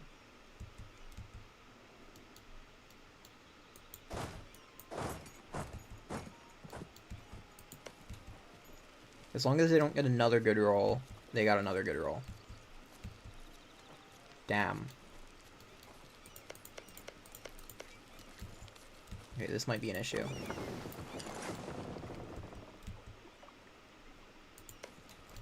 As long as they don't also get a 7%, I should hopefully be fine. But I don't want to, like, declare too early. That's just gonna cause more problems.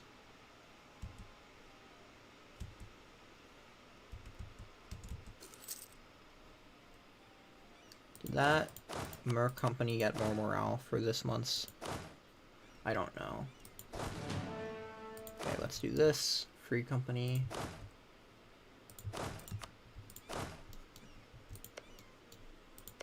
Did they leave the siege? No.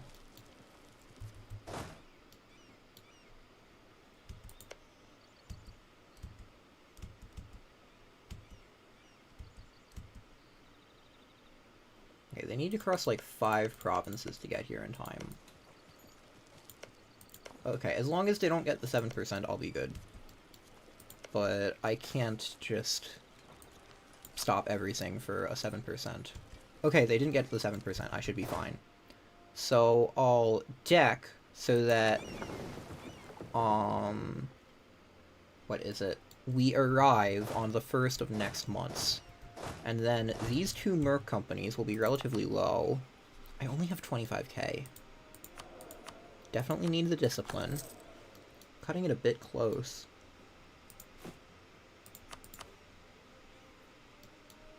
Bit late to hire troops now, too.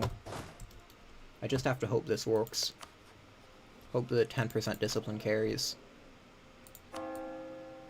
Despite the huge siege ability penalty. I have all the other modifiers I can get, right? Clerical ministers. Expansionist zealotry, I think I need this. Yeah, plus 5% morale. Okay, so plus 5% there, plus 10% there. The morale penalty will be countered. So that leaves the siege ability versus the discipline. I'll just hope that's enough. Can't do much more.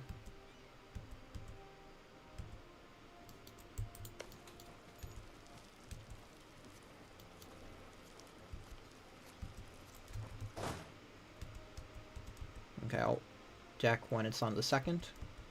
Okay, we need to deck now. They're allied with Sajam. Seriously? Well, I should be able to white peace them. Hopefully they don't get military access through literally everyone.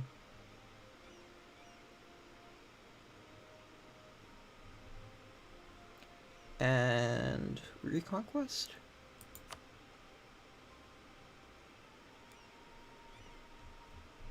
I forget if reconquest increases the war goal for non-core provinces, and we won't be taking any cores ourselves. We're feeding them all to Athens, so what we probably want is just take Edirne.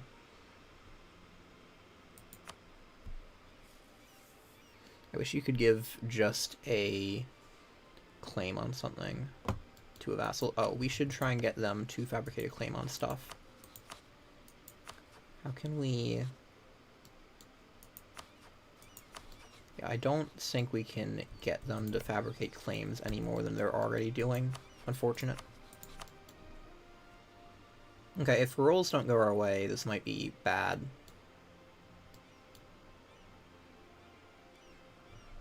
Whatever.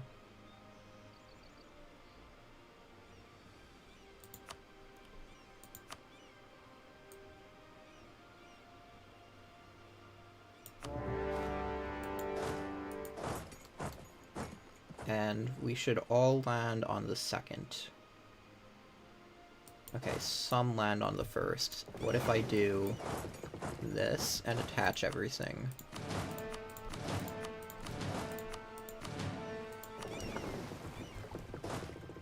Now they all land on the second, and that should give them the morale tick. I think it would also give them the tick on the first, but that would be cutting it a bit close.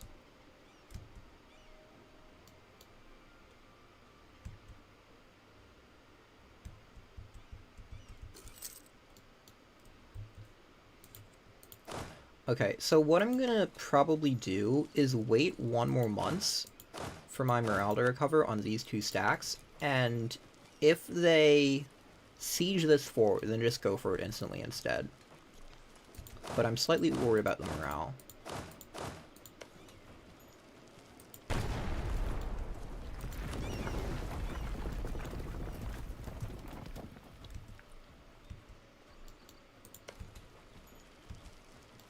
Okay, we can wait at least 1 month.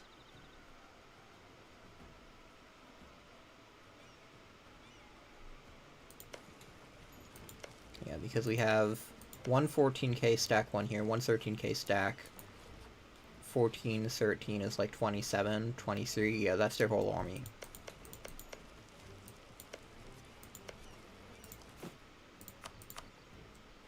Yeah, we can make like 1 more guy here as well. I mean, it won't matter, probably, but might as well.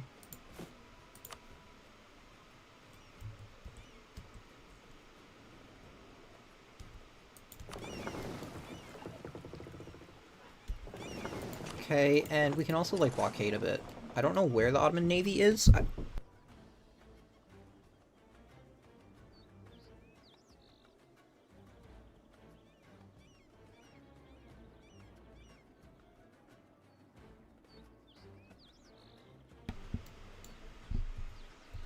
Okay.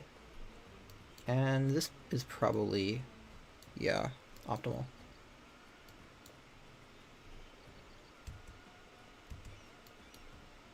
Yeah, we shouldn't need to worry about the Ottoman fleet.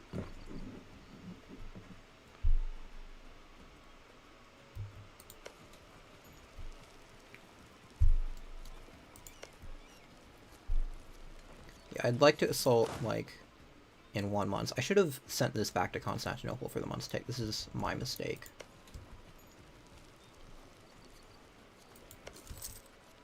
Okay, but now, yeah, everything should be at full morale.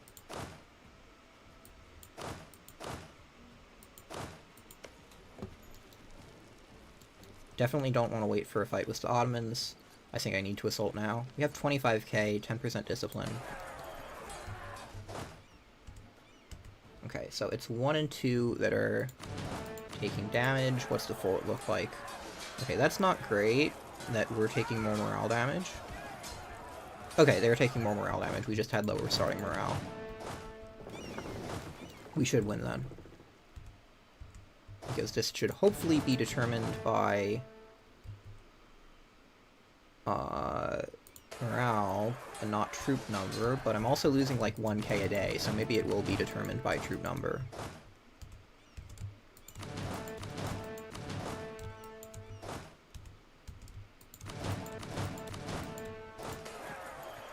Yeah, so we're at like halfway, slightly above morale, but we also only have like half left before we start getting to 10k territory, and then we start doing reduced damage.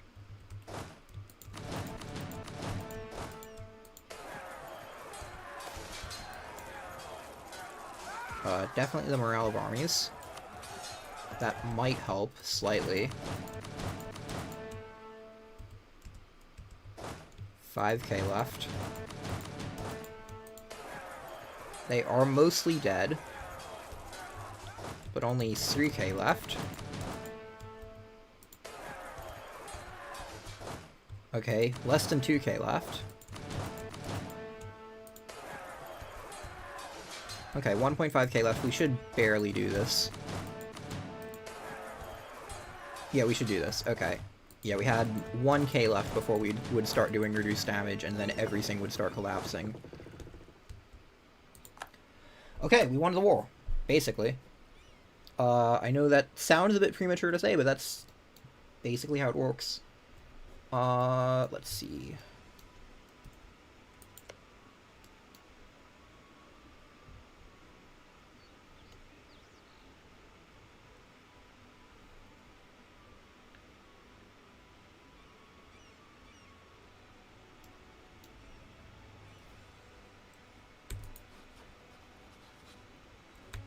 Do they have mill access? Yeah, I don't think they can get mill access. So as long as they can't get mill access and they don't have any troops in the Balkans, which they don't, we know that because we can see here they have 24,000, 27, and 41.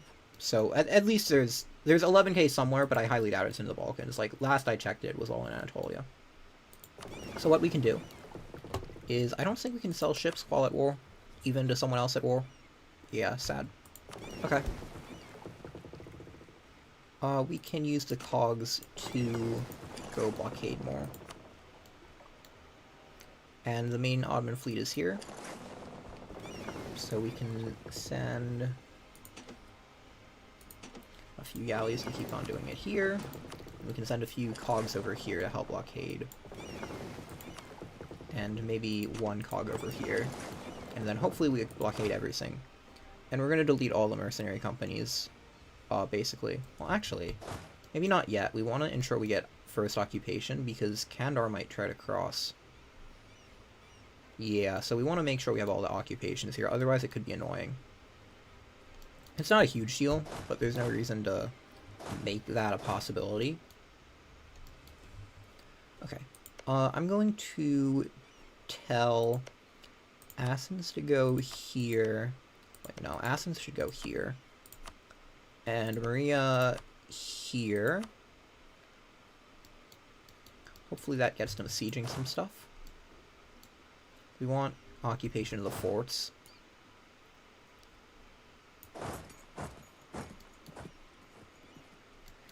And let's see.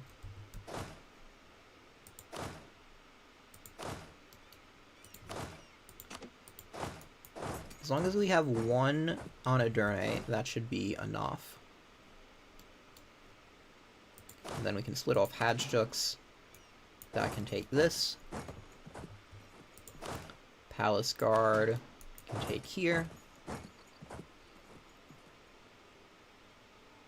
And hopefully that's enough to get Kandar to, like, not want to go here.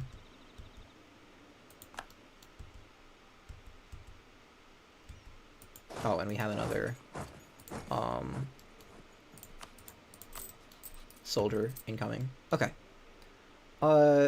Again, we're over force limit still, but we don't want to delete any units yet, because we want to get all these occupations first. Bulgaria, I want you to keep on sieging that. Oh, and we also want to transfer occupation to Athens, so that we aren't paying for the fort. Because managing our economy is kind of important. Also, we do know now that we won't need that much more money in the near future. So we could go and try and get some more advisors. Between tax and stab cost, I guess. That's, what, 10 admin from stab cost? How long will it take to make 10 ducats from tax? What, 2 ducats a year? 5 years? I'm not increasing stab every 5 years. Hopefully this advisor lives longer than 5 years. And I will boost my stab. There we go. Probably could have hired the stab cost advisor, then swapped, now that I think about it. Oops.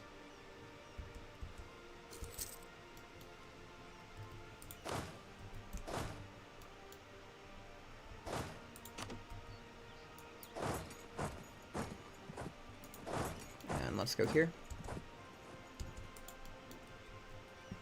Again, we're just trying to speedrun all the occupations. I want my vassals to start sieging stuff. There we go.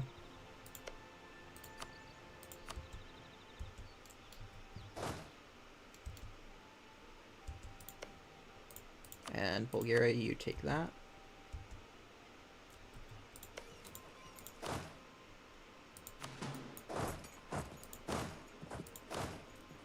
This should hopefully be strong enough in next months.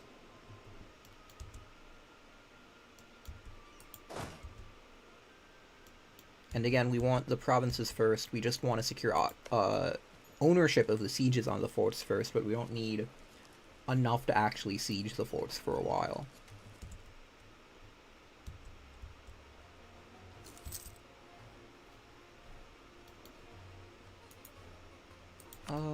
What else can we do with our diplomats?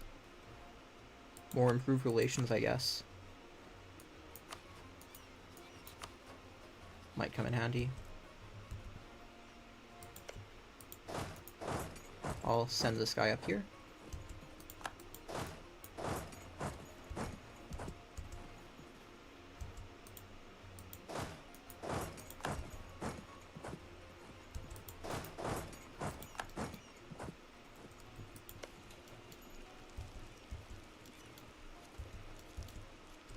Again, as long as a jam doesn't somehow get military access or something through the Balkans, like, we're safe. We could even, like, turn down maintenance if we wanted, but not yet, because we want to reinforce first.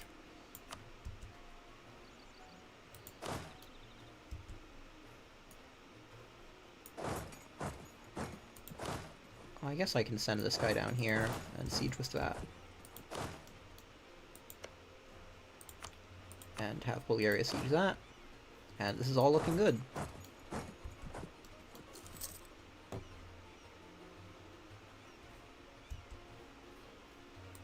Oh, Maria can't reach here.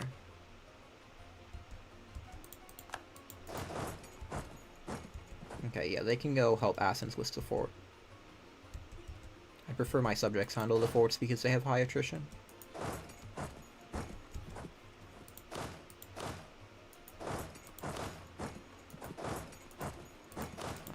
Why can I not do this? Okay, whatever. I guess there's just not enough in those stacks.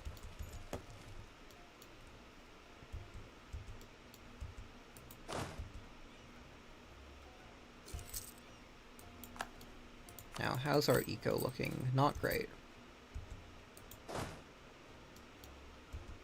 Once I get the occupations, I'll turn down maintenance.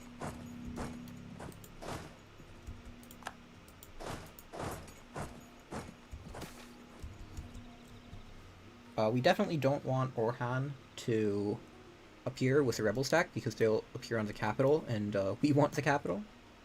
So we're going to just take the Diplo power instead. And we can turn down army maintenance now. And we'll also disband a mercenary stack. Not the Palace Guard. Actually, we can also disband the Palace Guard. It really doesn't matter. We don't want this right now.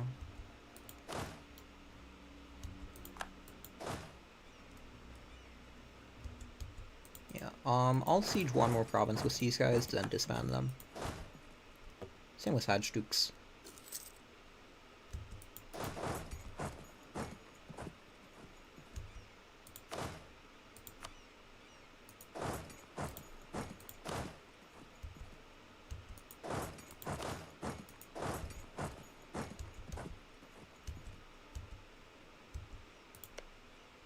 Let's tell Bulgaria to siege here.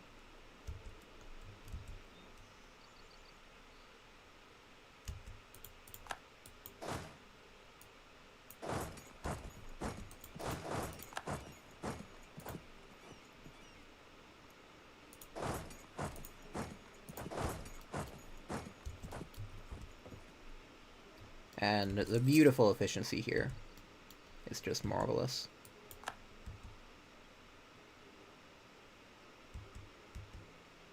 We don't even have to, like, do basically any of the sieging ourselves.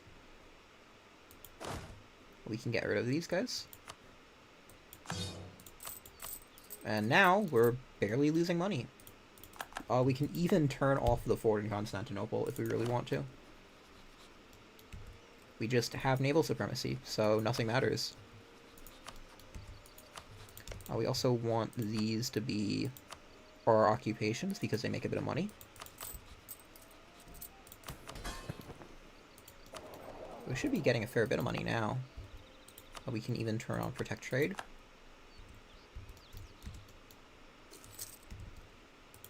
%19 trade income, pretty nice. Only losing 0.5 ducats.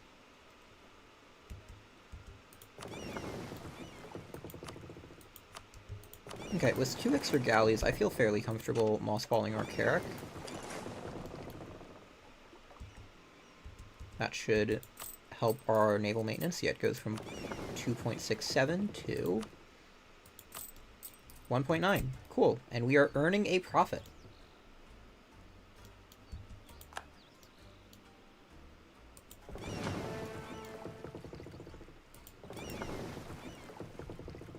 Can we move some cogs around, though? I want to blockade a bit more.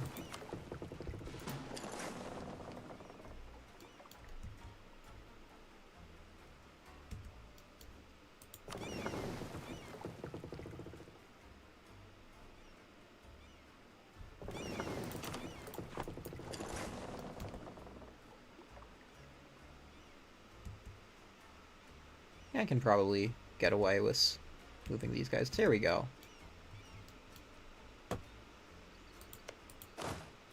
And we can delete the Hadjdooks as well. They're not going to pay for themselves. Like, we can check. So this will be, like, what, 0.8 mate? Or, yeah, 0.8 maintenance a month. Yeah, 0.3 loot. That's not worth it.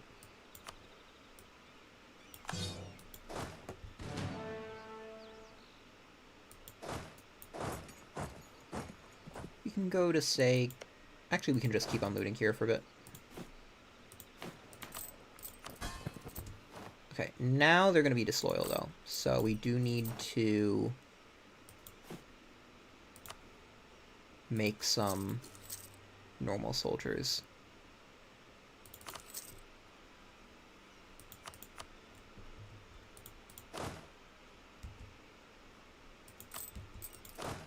And I may as well move one onto the siege just to make sure we don't lose progress if they turn disloyal and start acting out.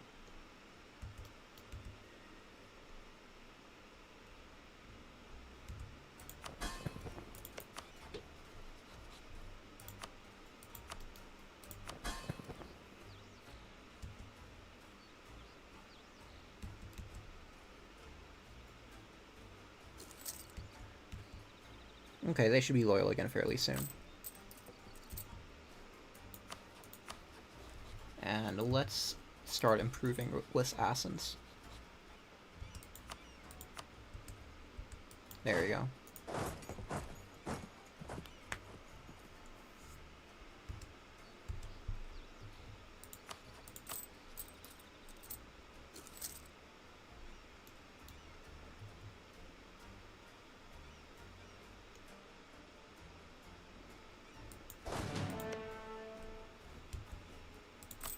And we're losing money for now, but only because we have our army maintenance up temporarily.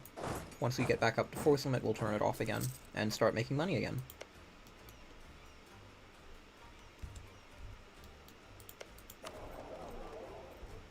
Oh, we can also embargo the Ottomans, but we're not their rival yet, so probably not. Might make us more money overall.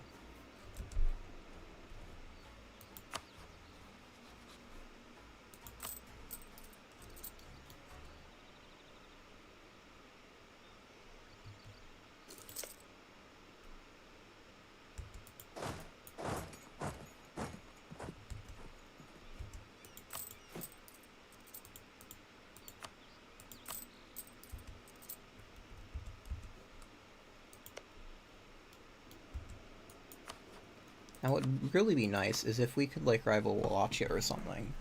Because now we probably won't be able to do much until Ajam is out of the war, which might take a while.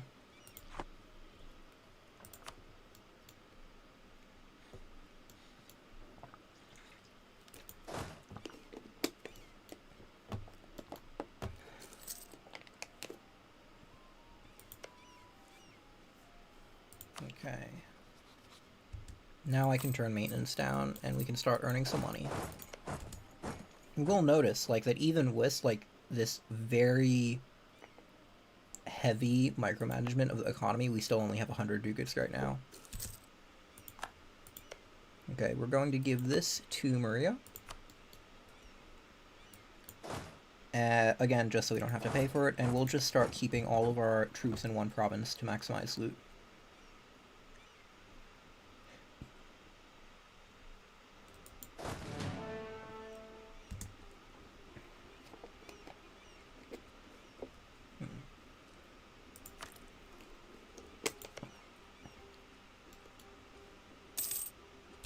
.83. We can do this for 1 more month. Okay, this is really bad. They should not be going into Anatolia. I'm gonna change them to supportive again so they don't accidentally go into Anatolia for no reason. And then I'll make sure that the only army they can attach to is the one on the siege.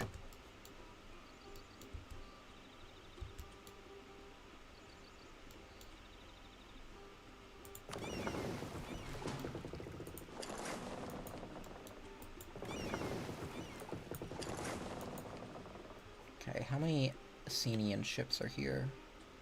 A fair amount.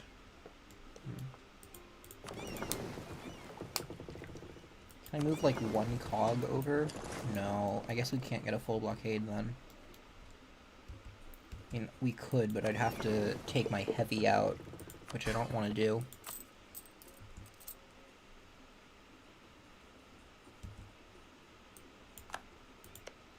Okay, let's move these guys to a province that won't have increased devastation. I mean, I guess it doesn't really matter.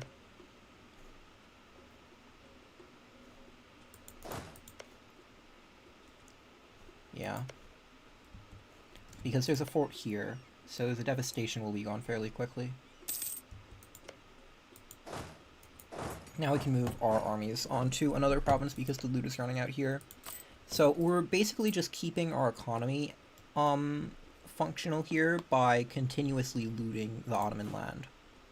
We should also start thinking about the Renaissance, because again, we have a bunch of saved monarch power from that war we did with Epirus.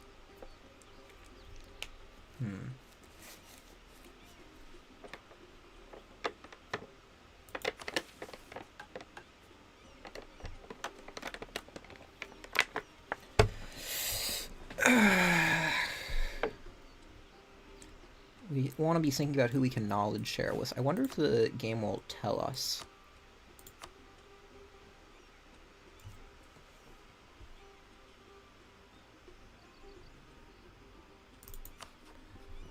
Before the Renaissance appears. Okay, so plus 20 Diplo rep. We have 2 Diplo rep, so it's plus 10 per Diplo rep. That's nice to know. I believe we have a mission we can get. Yeah, if we get 7 provinces at least out of the war in Greece, which should be easy. 1, 2, 3, 4, 5, 6, 7. We could do that even without taking the capital, if we wanted to.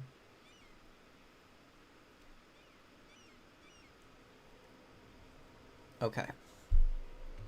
Assassins still making claims? They aren't making claims. I want them to make more claims on the Ottomans. I don't know how to tell them to do that. They're already vital interest, so I don't think I can do much else. Let's cancel Bulgaria and try and start improving relations with people who might want knowledge sharing.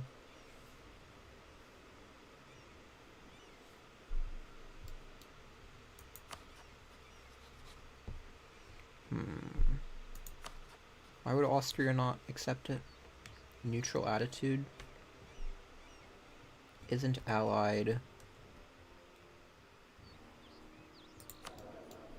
Ooh, we could hire a Diplo Rep advisor for another one. So I guess we don't need to really improve relations much because it's basically all Diplo Rep. Okay.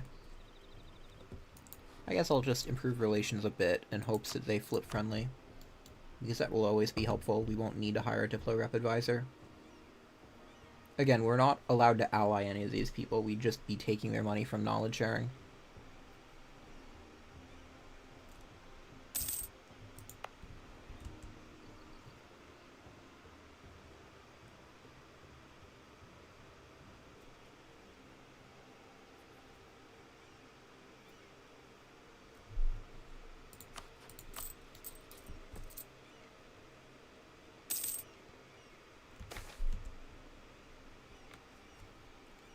Okay, oh, this is nice. Well, it's one of the events you can get when you have Union of the Churches and you're at war with the Ottomans. This is one of the upsides of not getting rid of that privilege. You get some free money. We also are gonna get some...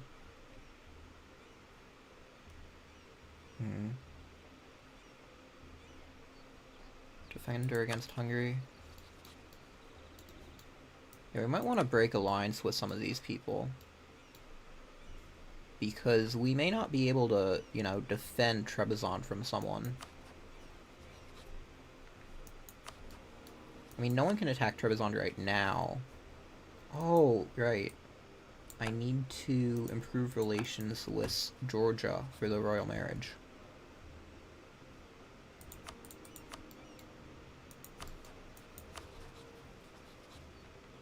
Yeah, we can get one more dip slot. So I want that to be Georgia, and try and PU them. It kind of hurts breaking this alliance with Serbia, but I don't think Serbia is going to help us much. Like, I feel like they're mostly going to get bullied by Hungary. We can leave them alone for now, because besides Hungary, I can't think about who else would be attacking them. Venice? Yeah, Venice doesn't want their land.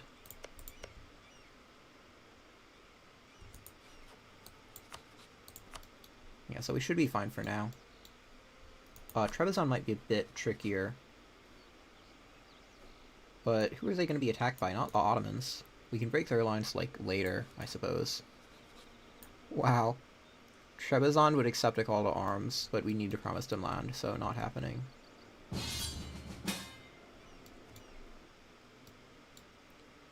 I spoke too soon.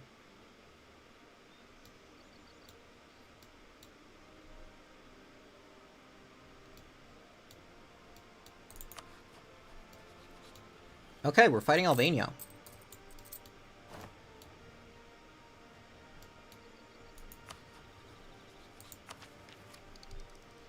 I'm gonna wait a few months. This is not great.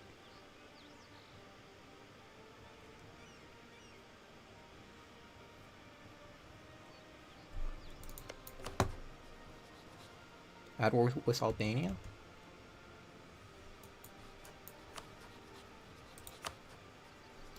Okay, well, it's just Albania. We should be fine. I should have broken my alliance earlier. I'm just gonna break my alliance with Trebizond. I don't want to deal with this. This is the downside of having alliances.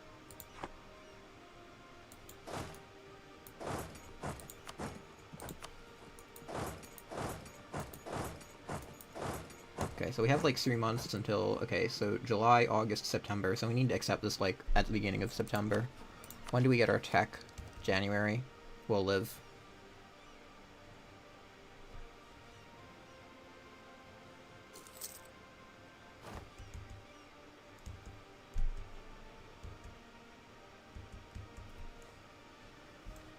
And how can I make it clear to Serbia that I don't want anything from this?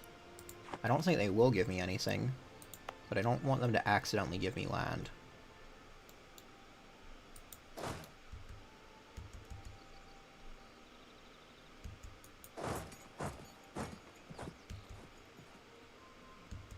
How many troops do we even have here?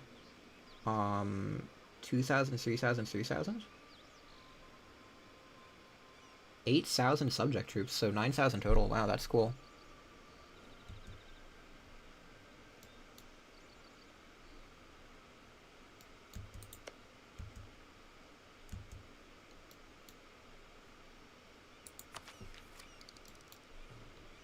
Again, I don't really want to research these techs yet, but I kind of have to research tech 4 now, because,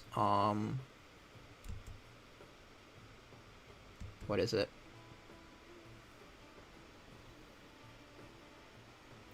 because of the war. Heh. Didn't want to auto-decline. August? Wait, June, July, August? Does it only give you 2 months?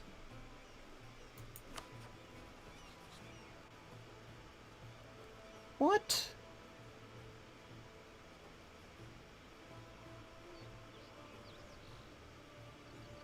Okay. That one I will reload for because I genuinely intended to honor that. I think it's supposed to give you 3 months.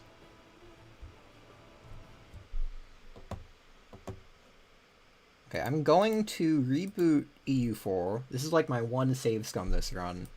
Because I don't want Serbia to die. They do not deserve to die for this. They helped us.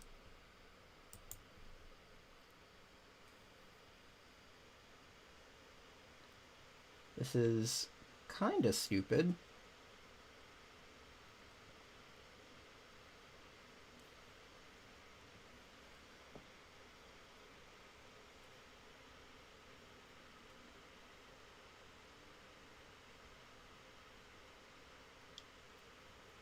Okay, well, lesson learned, accept the call to arms immediately, otherwise I don't know what could cause the call to arms to be automatically cancelled like that. So I just realized, I don't think my EU4 window is centered. Has it been like this the whole time? I don't think so.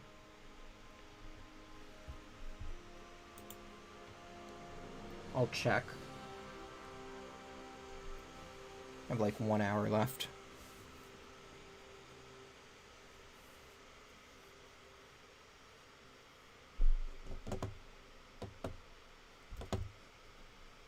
Okay.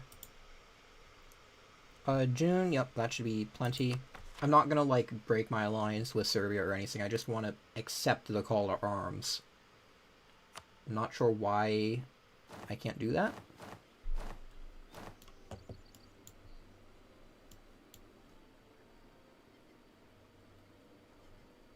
And, okay, so the window size does not look amazing. I'm gonna check the stream. Have I, like, had an awful stream this entire time? Oh, no. Okay, my stream has been not correctly sized. Wait, no. On my screen it looks fine. Okay. My screen is a different resolution, and I guess when it goes to YouTube, it doesn't size it correctly. That's dumb. Okay, I'll try and fix it to make it the correct size. It might be slightly distorted, but I want, like, the whole screen to be visible, at least. Okay, might need to make it slightly smaller.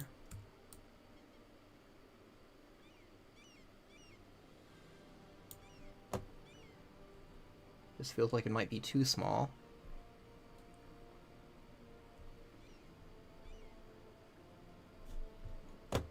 Okay, this is a bit too small. Very non-scuffed stream.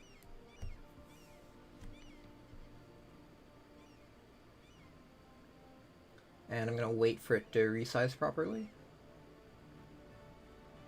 Okay, that's still a bit too small. Wait, now it's showing it's way too small. Okay, what if I go to... Okay, hold on. Halfway.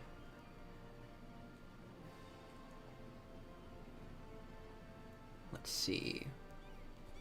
Is that enough?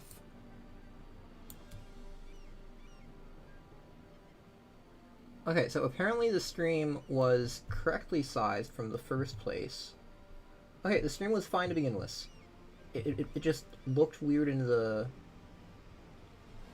stream preview?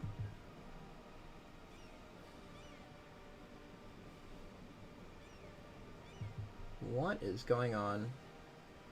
Okay, I'm just gonna assume that it's fine and I'm gonna make it take up the full screen again.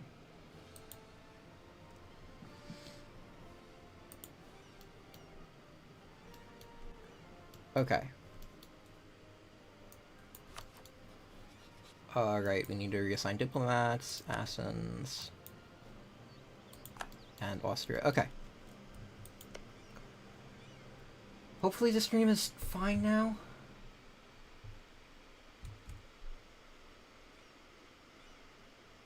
I think it's okay.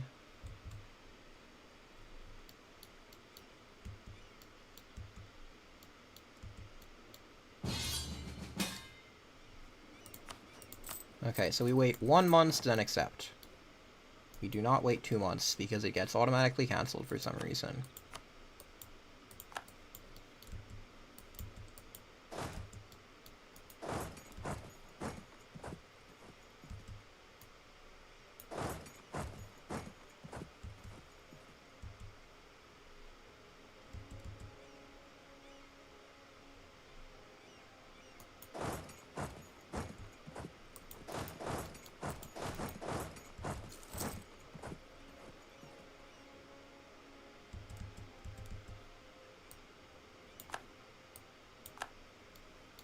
Okay, hopefully this does not become a huge problem, but I probably need to unmothball my heavy.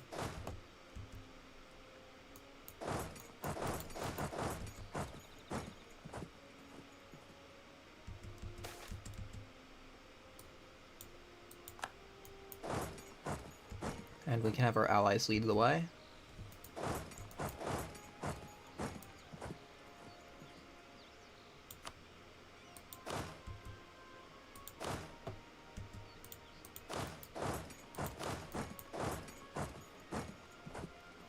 Force.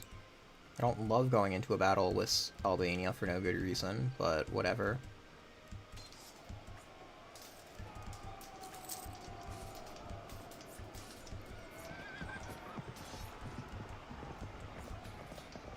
We're saving Albania.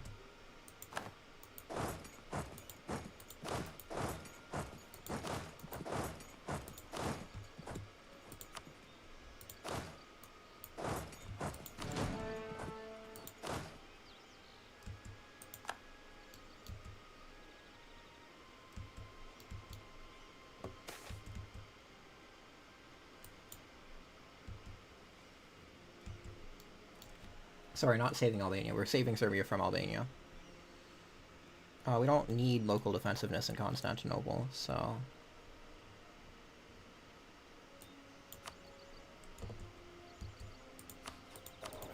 Okay, this is annoying, though. Whatever, Serbia should owe us.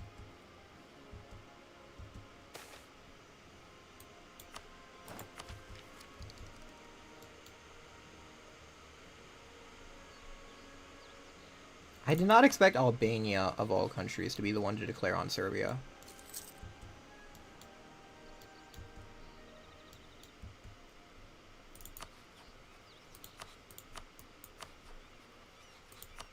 Let's just improve relations with other large powers that might want knowledge sharing.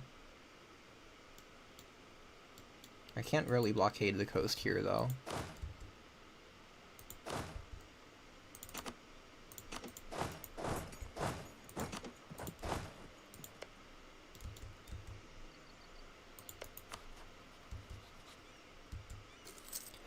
Hopefully Serbia can start pulling some of this weight. I don't want to be doing this whole war. You know what's funny? I can probably lower my maintenance again, actually. Yeah, I can lower my maintenance. I'm in 2 wars, and I can set my maintenance to 0, my army maintenance. I mean, we didn't want to be in the second war, but, you know, Albania decided that they didn't like Serbia, and we are defending our ally. They gave us 250 ducats to help out against the Ottomans. This is not helpful for getting a world conquest, but I don't care. I'm defending my ally. Renaissance is maybe going to happen in a few months.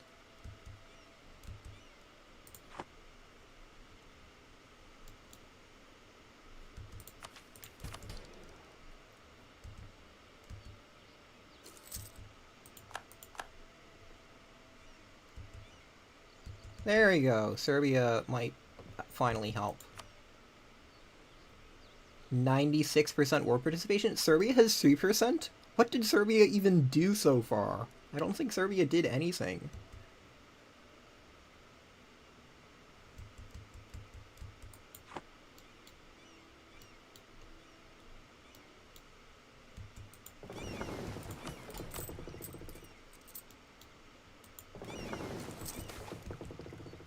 Okay, Renaissance started.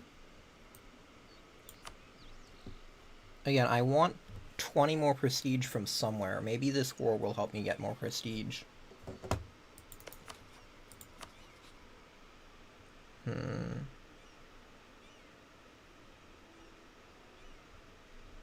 So we lose prestige if we sign a separate peace now, but if we wait, we could get more prestige. What can we do? Force religion for prestige? This. Enforced fleet basing and mill access and then just cancel? Wait, no. Enforced religion is even more.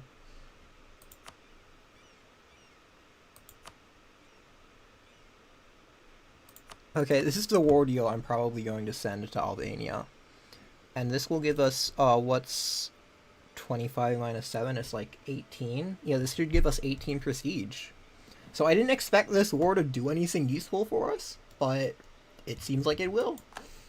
What do you know? I mean, it's still not great because it's costing us, what is it? It's making us maintain this heavy ship for no reason, but hey, you take what you can get. Let's move these cogs over.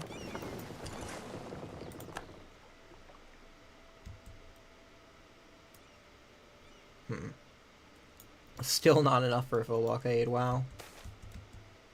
We're getting so many ducats from these events. Might be bankrupt if we didn't have them.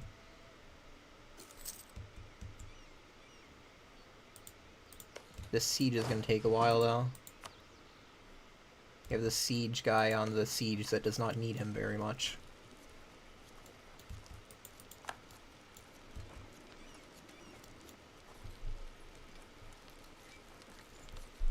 Naples announced us his arrival, okay. And? I mean, I don't get why Naples always rivals you, but whatever.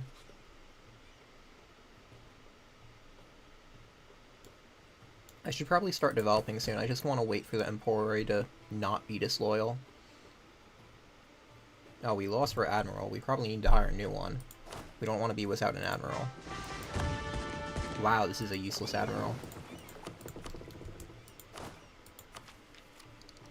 I don't even know if that, like, matters. Oh, come on.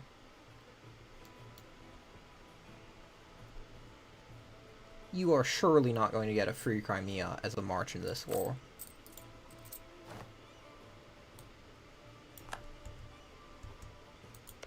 This is stupid.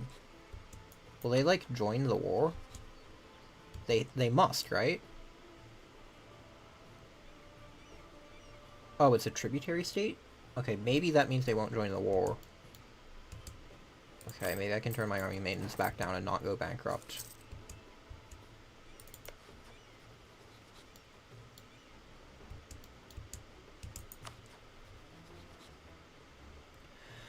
Okay, so they get a free tributary state, which is not great, but not anywhere near as bad as a march, because that would mean they would probably get mill access and be able to kill us.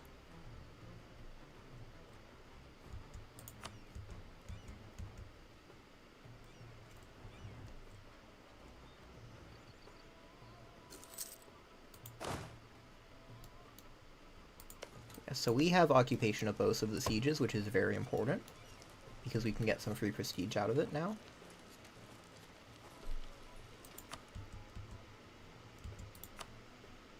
Still can't sign a separate peace. That's fine. We don't need to yet. Okay, we have positive opinion here. We only care about having positive opinion, not how much, so we can recall these.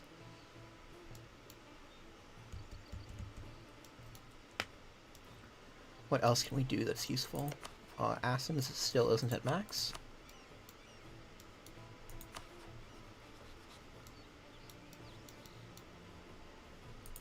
And maybe Mamluks will subsidize us. I doubt it, but hey, Never know.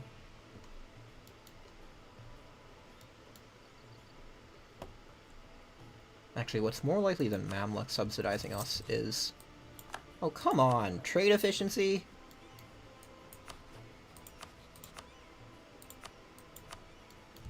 Okay. Is Lithuania wanting knowledge sharing? So we can do that.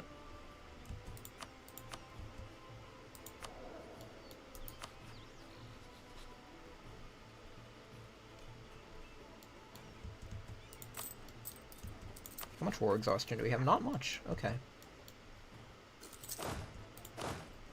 We can maybe get rid of most of these troops, yeah, to get them to stop taking attrition.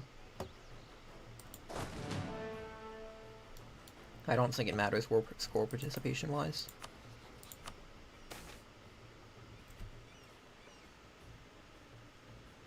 We can pay some money to make them poorer loyal. Eh, sure.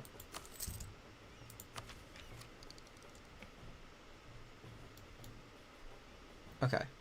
Now that they're not actively disloyal, we can consider developing Constantinople, and I think we should, to be honest.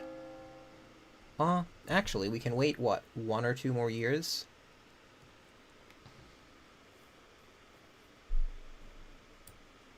And then get an icon?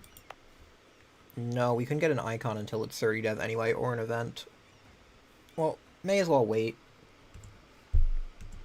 No, that would slow down the Renaissance in it. I'll wait a bit.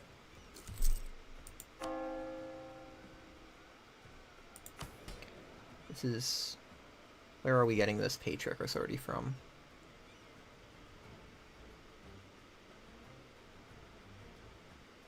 Yearly Patriarch Authority plus 0.5. So within 2 years, we'll be able to dev, maybe, if we get an event. We need like a plus 5% Patriarch Authority event, or we need to dev Constantinople to plus 30, at which point the dev cost doesn't actually do that much. We can also just lose 25 Diplo power for no reason.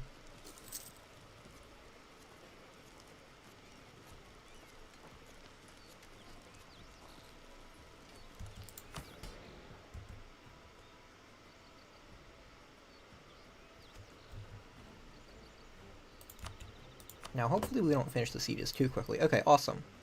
Cool. Now, we probably want a spare diplomat. Yeah, let's keep a spare diplomat for when we finish the sieges, just so we can peace out before Serbia does. And so Serbia doesn't, like, give us land, which would be really bad, because that would, like, invalidate the challenge, because we'd be more than one province.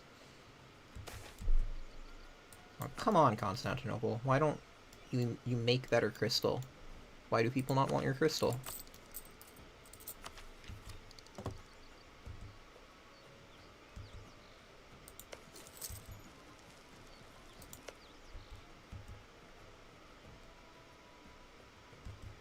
Okay, we have not a ton of power projection.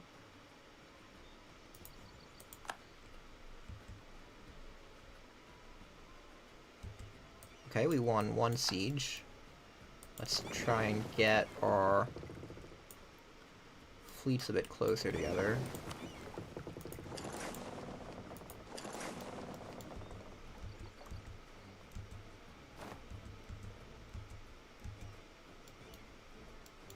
I'm going to be slightly less blockading the Ottomans, but that's not my primary concern right now. I don't want this fleet to cause trouble. And what did I want a diplomat for? Insulting someone. I'll do that next year.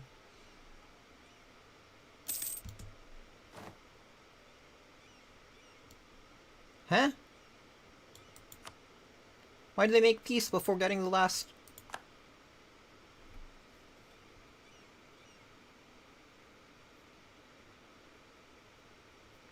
What? That's a stupid time to make peace.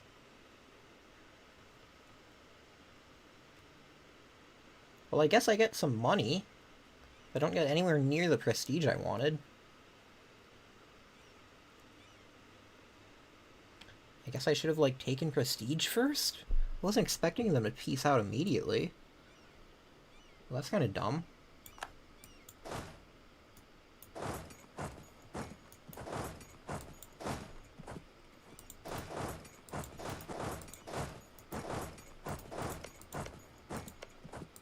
Okay, whatever.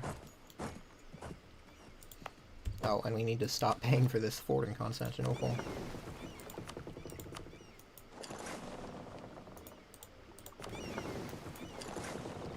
And probably switch these guys again to start blockading more.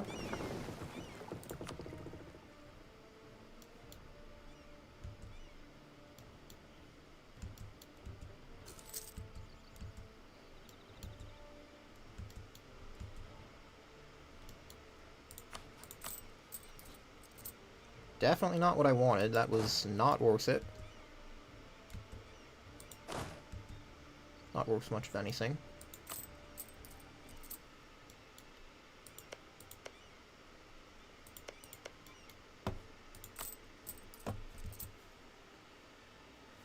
Okay, let's go scornful insult another nation.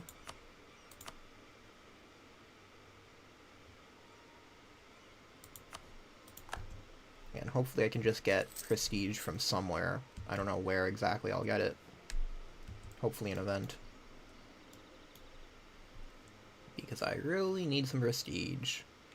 Need like 23 for faceting, which is very important.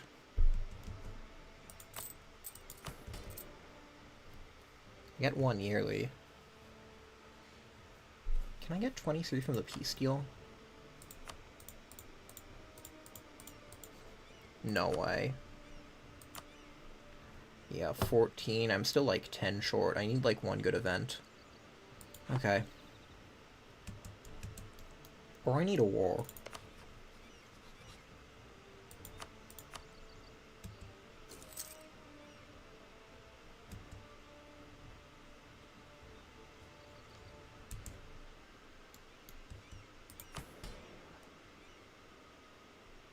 Oh, or I could undo Petro of the Arts, actually. Huh, that's the advantage of getting the Emperor weaker. Cool. Okay, I can do that after I dev. Nice. Again, waiting a bit for slightly more Patriarch authority so I can make a consecrate a metropolitan in Constantinople.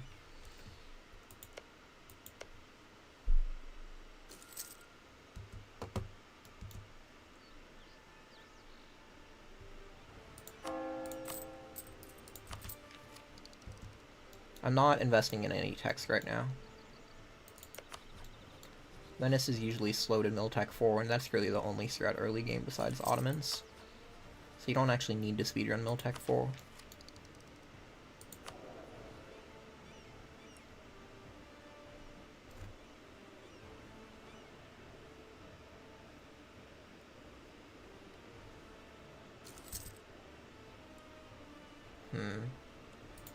Maybe I should try and kill my ruler.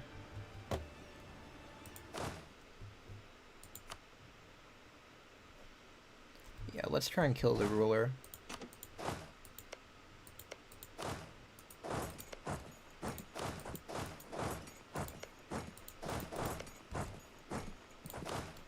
We'll go start looting from different provinces to make sure we are still earning money.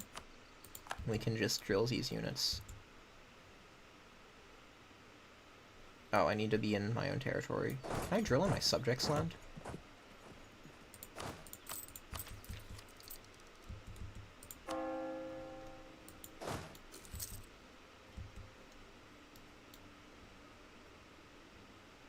I can. Lovely.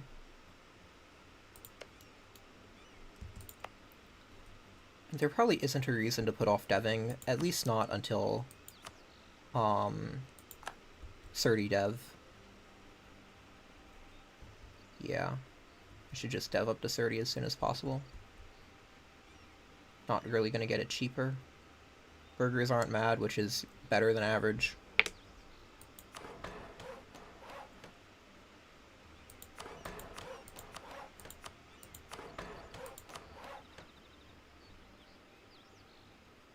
And we can do 1 mil point. Okay. That's giving us another, like, 0.5 ducats, at least. Yeah, that should help a bit.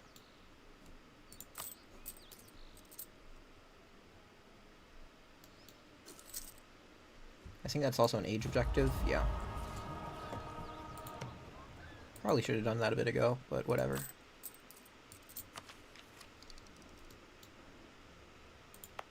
It's best to dev Diplo in Constantinople, in my opinion, because of faceting.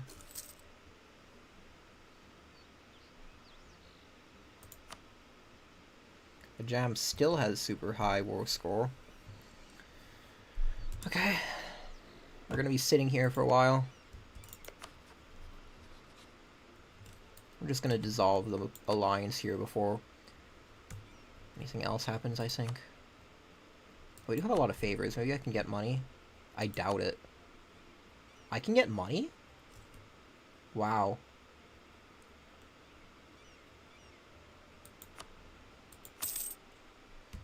I would assume they would have been in debt, but okay.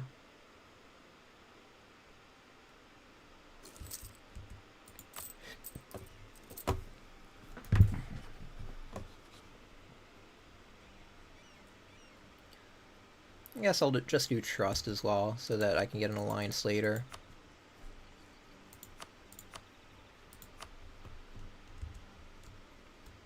And then dissolve the alliance. Because I don't actually want this. We'll go ally-less for now. I mean, surely no one else will declare on Serbia, actually. I mean, Hungary already decked. They have a truce. Venice? Is Venice really going to deck on Serbia? Yeah, Venice might deck on Serbia.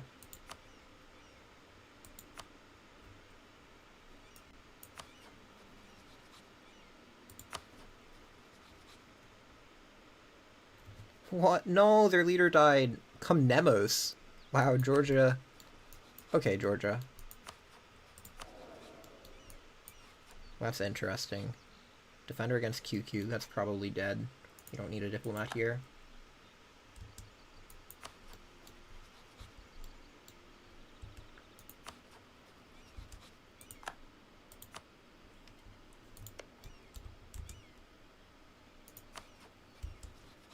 Yeah, let's dissolve this. I don't want to be drawn into a war with Venice. Not if the AI controls it.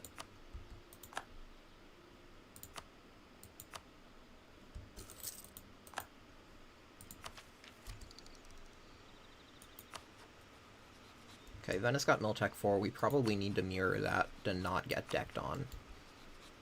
But they also aren't hostile, so not yet at least. And there's no benefit to getting Miltechs early if you're not going to use them. Which we aren't, despite being in an active war.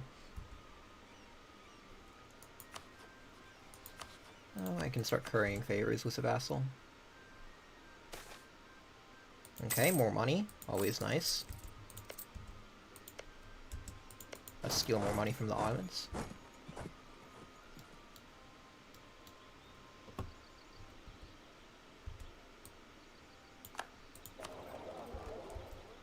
How do the Ottomans still have so much trade power? Only minus 25% from the blockade.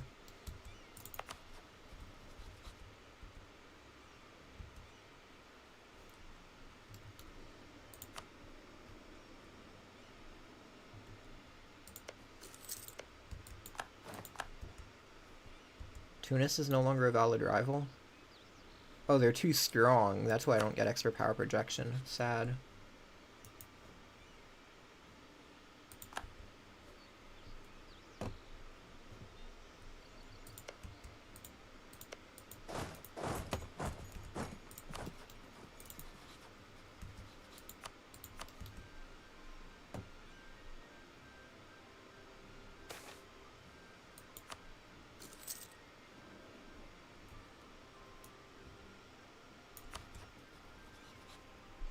Where'd all my power projection go? I guess I have minus 4 yearly. And only one rival now. I'm gonna be able to join this trade league if I need to. I still can. Nice. I'll improve with Genoa so I can continue to build ships quickly if needed. Okay, Venice was apparently already near the max for relations.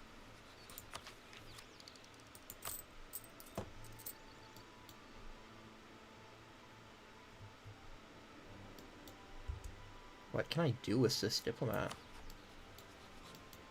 Guess curry favor.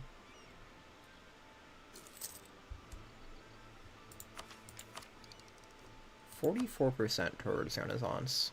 I need better than that. I want a knowledge share, but I can't do that until after the war anyway.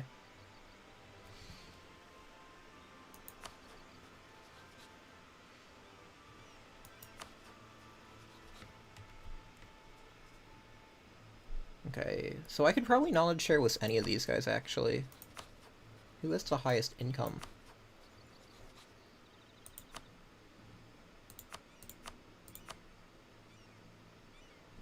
Ooh, if I could knowledge share with Castile or Mamluks, no, not happening. I assume this also isn't happening, yeah. So probably Lithuania would be best, that's funny. Because I wouldn't need to hire a Diplo rep advisor for that.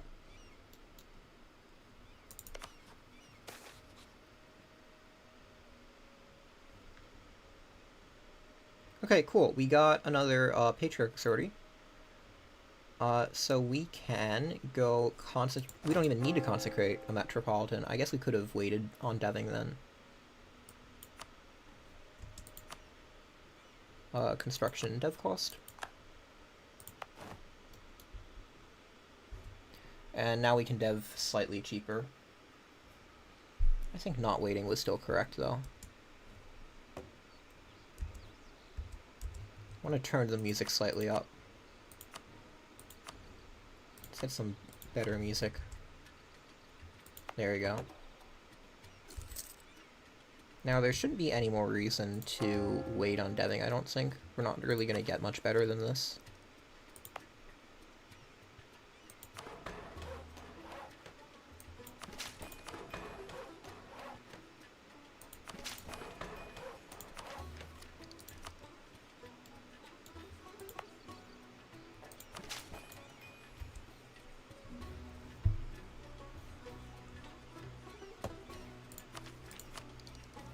Like 78%.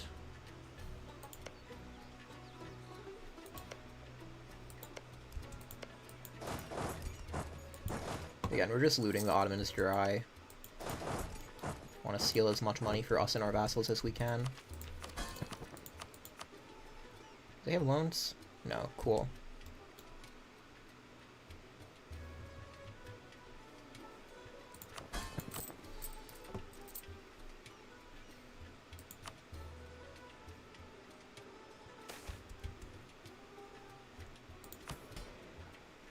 Okay.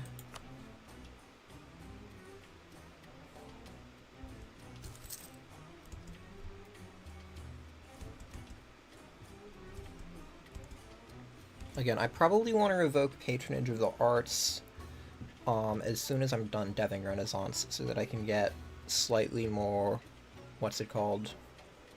Prestige, yeah.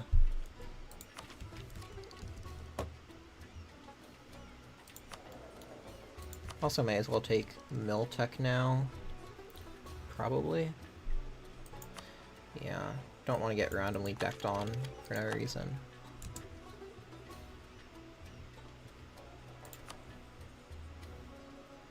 I already got enough, like, mill points to be able to have my bottleneck be Diplo power now. Again, Diplo's the best power to take here.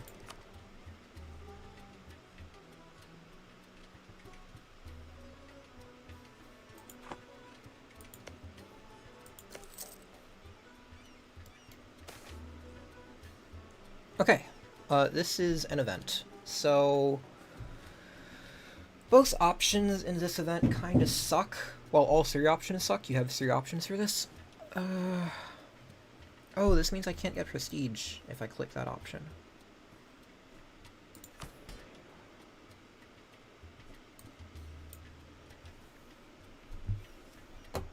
Do I need the prestige?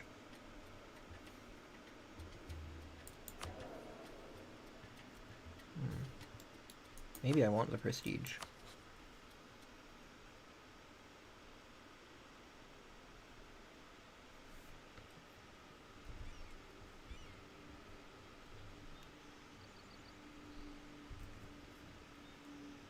Okay, the 130 gold is probably worse, the hit.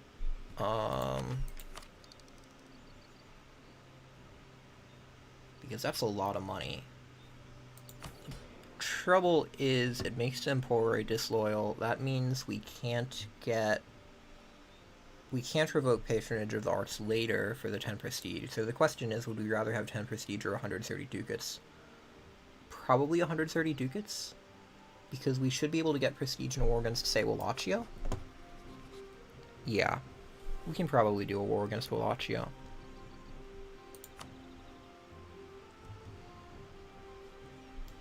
Like, after the Ottoman War, we just take something from Bulgaria, fabricate a claim. We can even, like, start building a spy network now.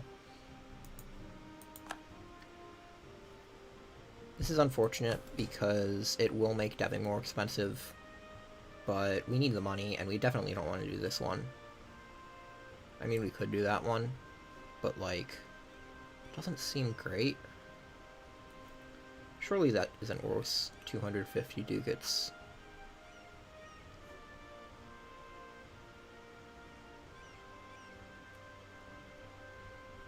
I mean, this is like 15 loyalty equilibrium difference, though.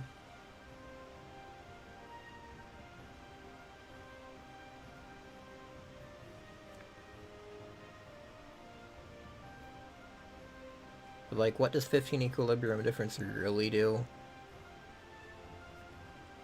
Not that much. We need the money. And again, we can always revoke this via decision later.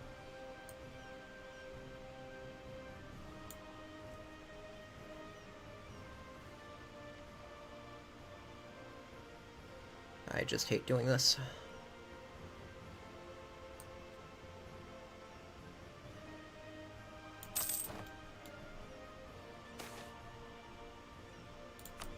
Okay, we get a random core that we can't use. Lovely.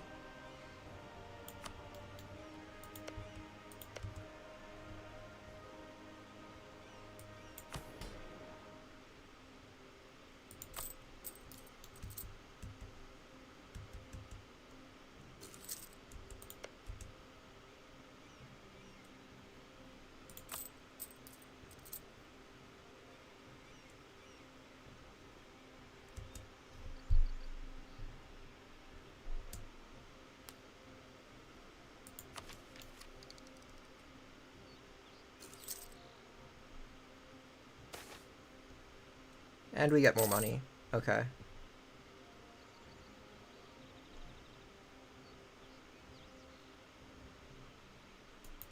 I'll start building the spy network.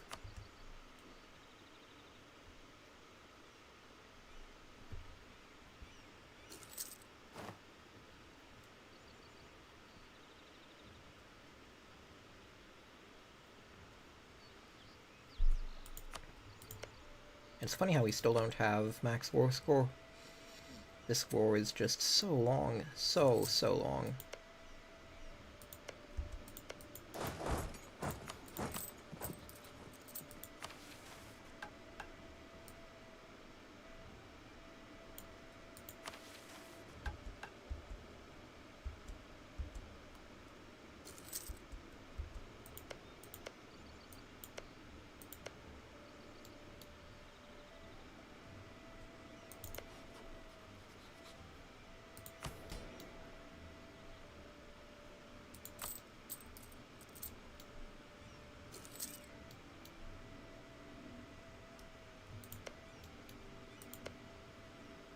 I'm gonna go speed 4. I mean, I don't think there's that much more. It's mostly waiting for Ottomans to accept peace.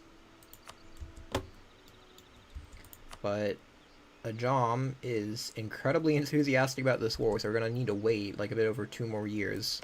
Probably get a good amount of war exhaustion. On the plus side, Selenik, despite us already sieging the province, is basically full on loot again. Because it's been so long.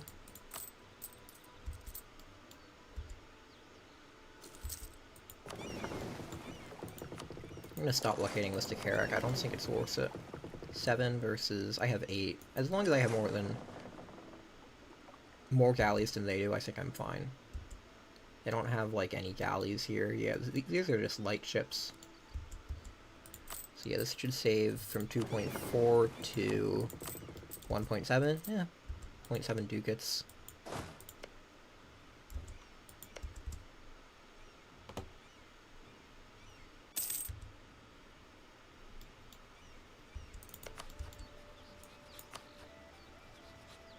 We can improve relations a bit.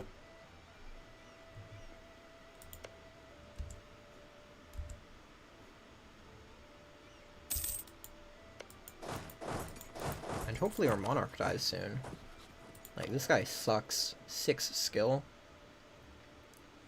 Come on.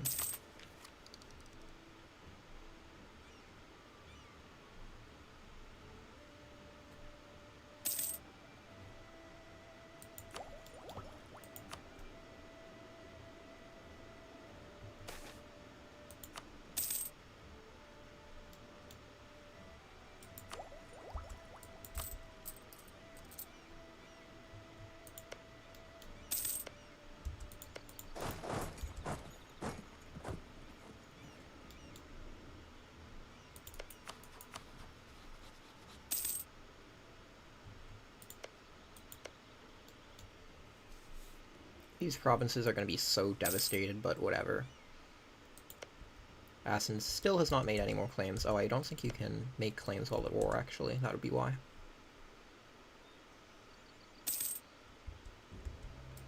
Thank you, game. Never would have noticed my emperor being disloyal.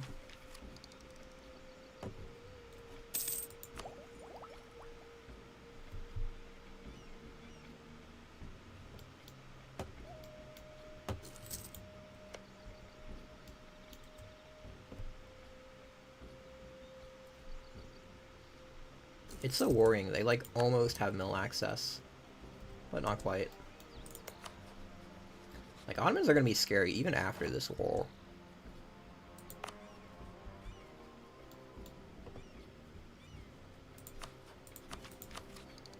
'89.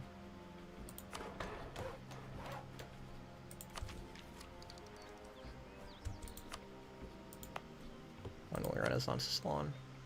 1455. Good enough. Not like we'll be able to knowledge share until after the war anyway. Funny thing about this run, we can embrace all the institutions for a single ducat, because we will always have the institution in our entire country whenever we can embrace it. Because, you know, Constantinople is the entire country. So, yeah. Oh, this is a fun event. We can get national tax modifier and have the nobility be happy. Or we can get monthly autonomy change and have the merchants be happy. There is one strictly better option here.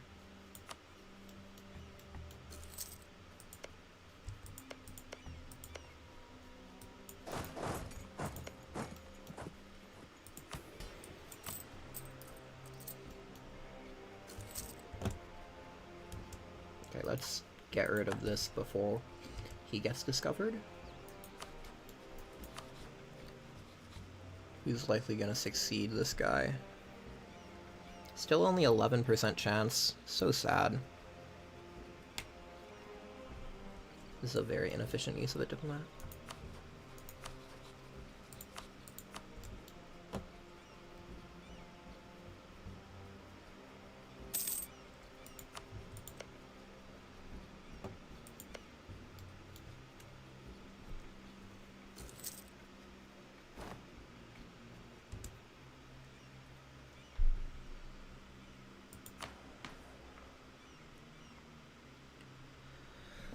Okay, we can choose a government reform.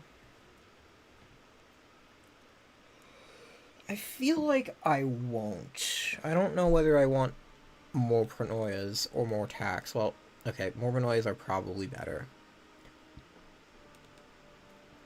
But I'll wait because it gives 0 benefit to choose now.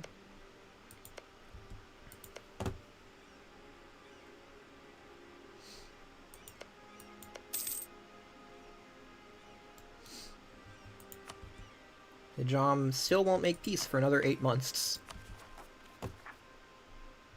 Checks out.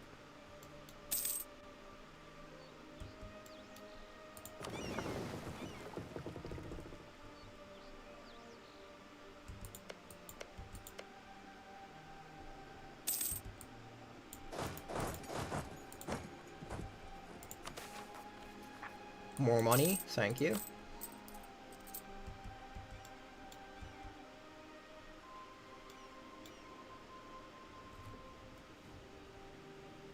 Why did I start losing money? I don't know, honestly.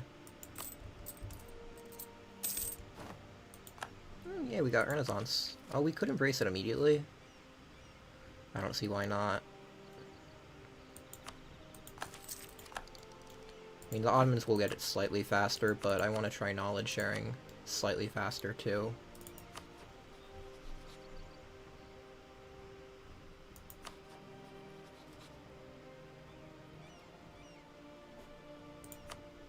What's the difference between Lithuania and Poland's income? This is 16.7. Poland is like 16. Basically no difference.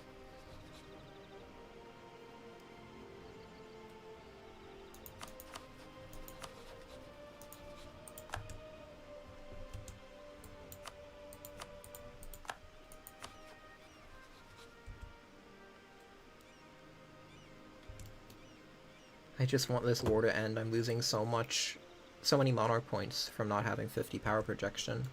And I need prestige.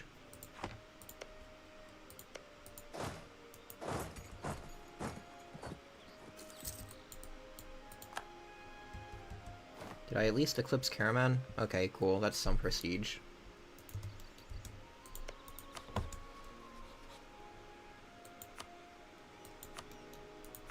I have no more valid rivals. Okay, game.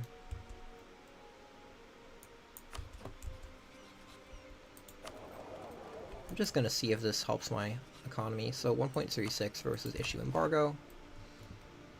Because I won't be able to after the war.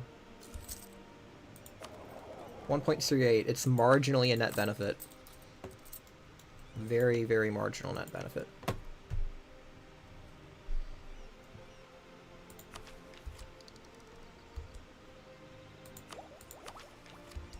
Who's admin tech 5? More ducats, sure.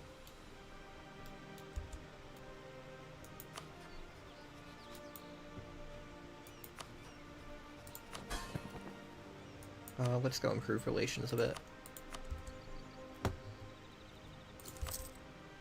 Okay, in 3 months we can peace out with Sajam, so I'm gonna try and get some more blockade war score.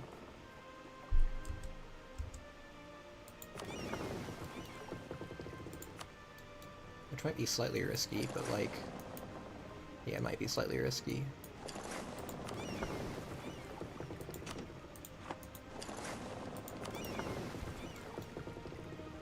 Surely I still win, though.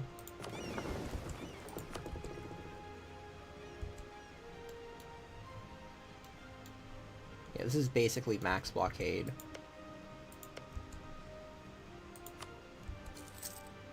Yeah, so 2 months until I can peace out a Jom.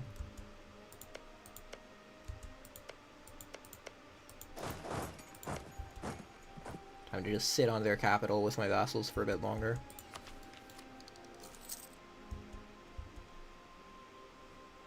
I cannot wait to click this event and get the Diplo rep. So that I can go do knowledge sharing.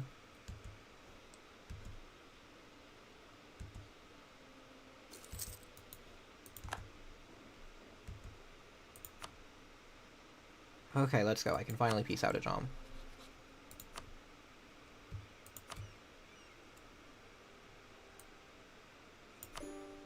%77% war score now.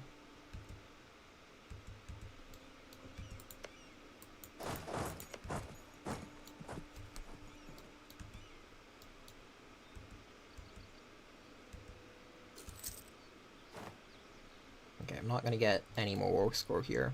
So, what I probably want is something like this.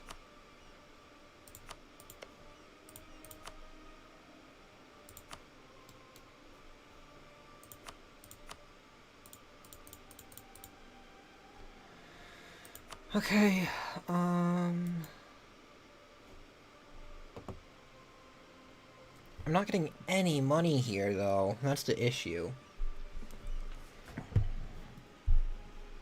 How many provinces do I need? 1, 2, 3, 4, 5, 6, 7. What if I don't take Edurne? 5 less war score. I get 500 ducats in exchange.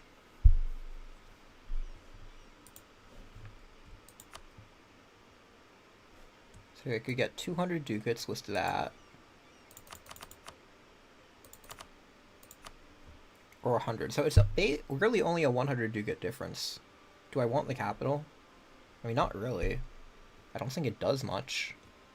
This would allow me to do a war with Wallachia. This is 18 prestige versus 16. 18.2. This would give me faceting basically immediately, though. That's the thing.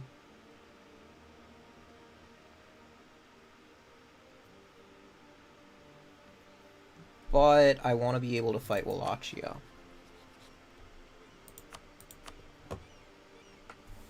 I'll wait a bit. At least 1 month.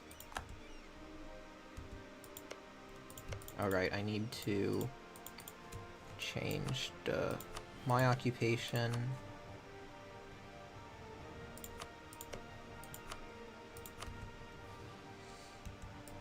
I do want to war Wallachia, but they're on par with Miltech. It's not going to be a free war.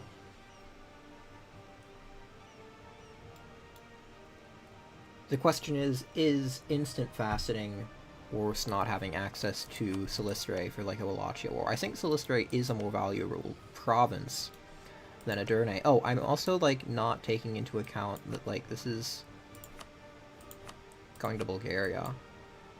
I don't think that made a difference, did it?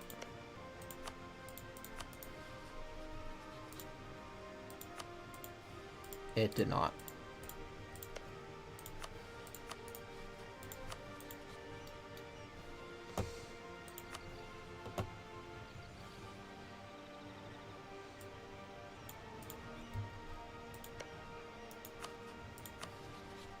This is not a free war.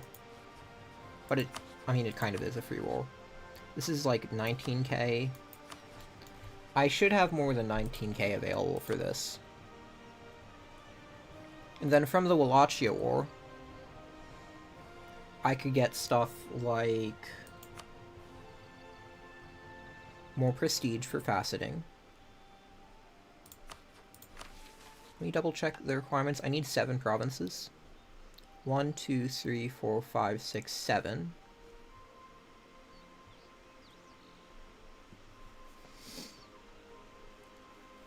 Raskia and Serbia area, but not Wallachia.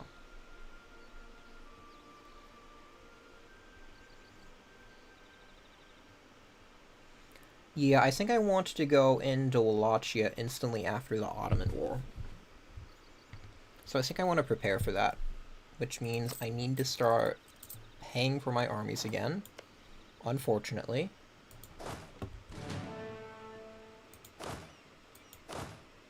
And probably rehire the Palace Guard. Because I'm, like, going straight from one war into another. Not giving my war exhaustion a chance to take down, but I barely have any war exhaustion.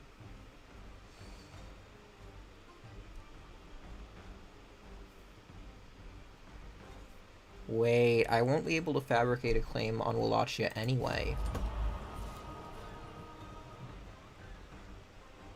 I need to wait for the age ability. Where is it? Allows claims bordering claims. So there's no reason to delay piecing out Ottomans, I guess.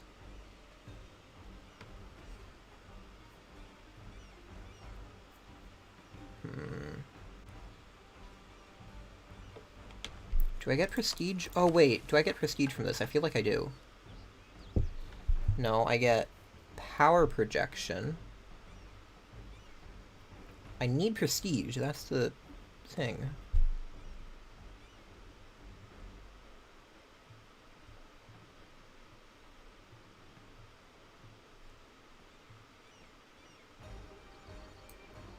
Where can I get prestige?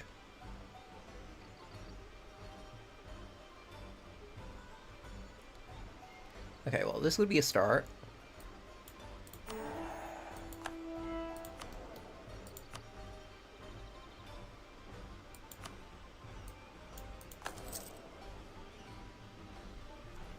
$31.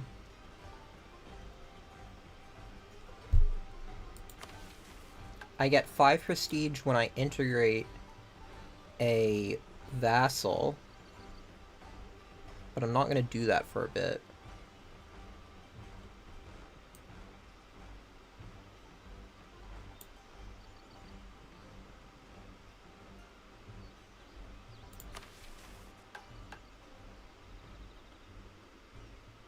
And Latin favoritism, triumph for the Balkans.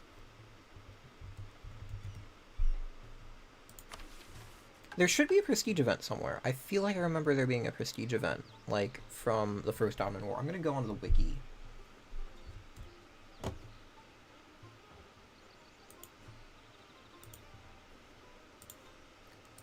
EU4 wiki Byzantium events. I could have sworn there's, like, some event that happens basically every time after you beat the Ottomans.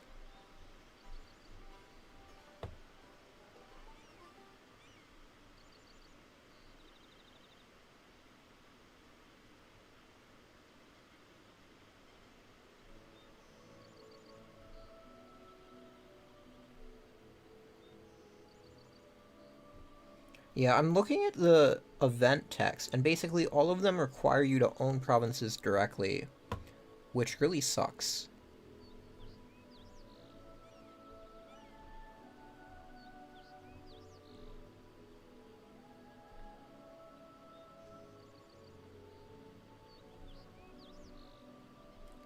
And I need this prestige, like, soon, not eventually. So I might have to take the capital instead of that province to bridge towards Wallachia. Or I could take both and not take money, but that feels bad. Gonna continue scrolling through events for a bit.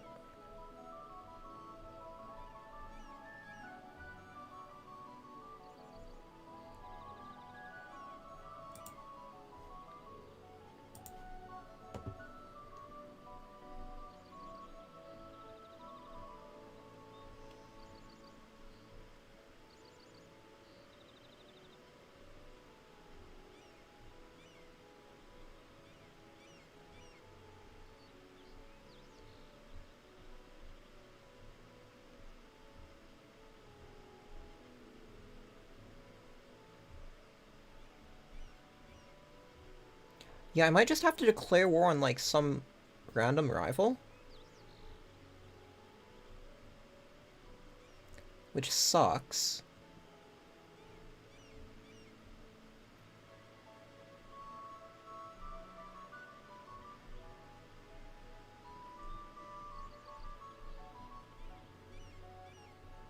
Because I don't know if that will be in time. Okay. 31 prestige. Decay is 5% of base value. I guess we can do the math on whether or not we'll have enough prestige. This is, like, probably unnecessary, but whatever. So let's go move the provinces.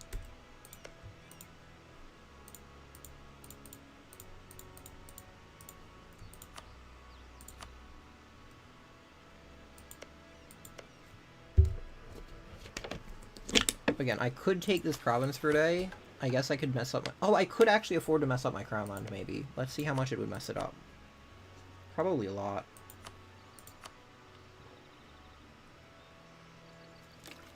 Because I am allowed to take provinces for a day, it just isn't ideal.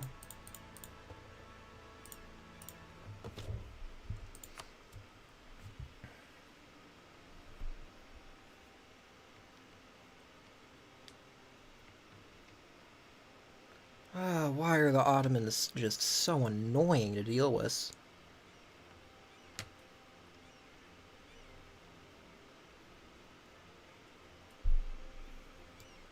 This is probably the best peace deal I'm going to get. How is this going to screw my crown land? It actually won't screw my crown land that much. It's like 1% loss in crown land. I can deal with that. Okay, we'll fabricate a claim on Wallachia, take that peace deal, instantly, well, fabricate a claim on Wallachia, then return this land to Bulgaria same day, so we don't break our rules, and Athens will get everything except the capital in the peace deal. 1, 2, 3, 4, 5, 6, 7. I think that's enough. Yep. That'll be just enough for the mission. And then we'll get the Diplo rep and we can, export the Renaissance somewhere. Wherever we'll pay the most. Okay.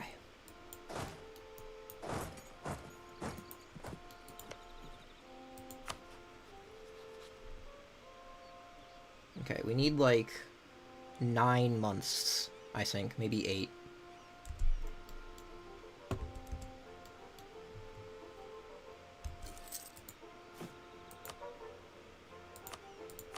Yeah, I'll just do Palace Guard, I guess.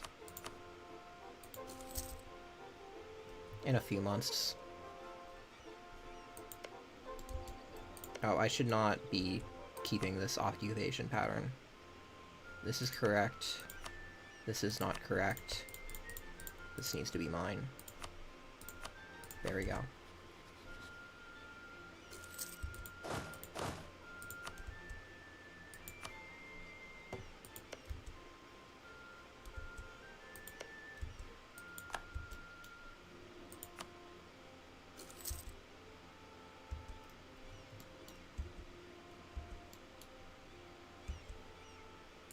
And may as well hire Palace Guard a bit beforehand. I want to speed up this Hungary war.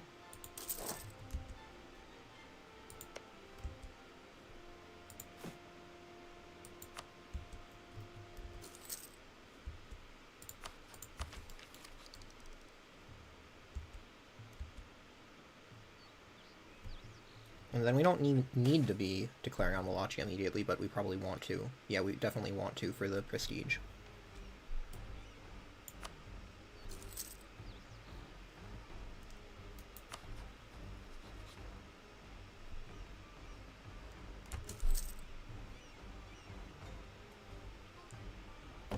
Yeah, we'll probably wait a month for Ottomans to be a valid rival to like set our rivals, then declare. And we want these troops back in our land so we can declare instantly.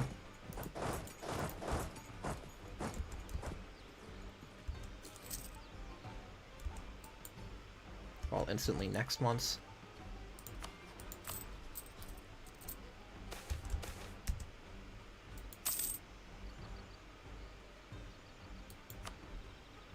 More power is always good.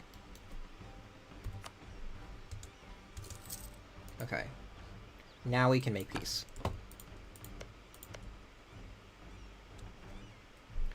It took long enough. Okay, so we give all of this to Athens.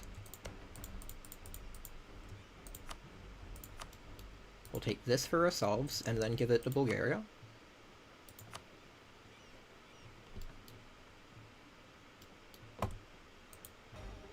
We get slightly more money, probably because the Ottomans are just really annoyed now. I don't know.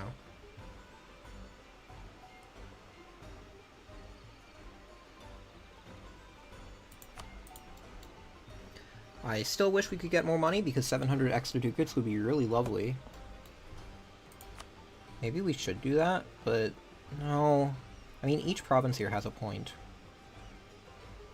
I'm getting war reps. I should have enough money.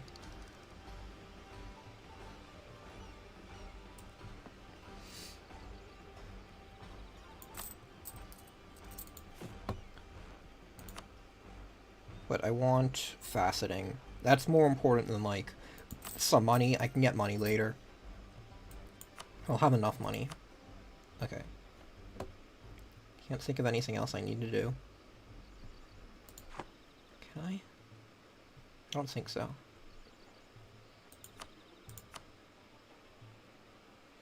Okay, I can remember to take out a monopoly on this if it's a monopoly good. No, I don't think fish is a monopoly good.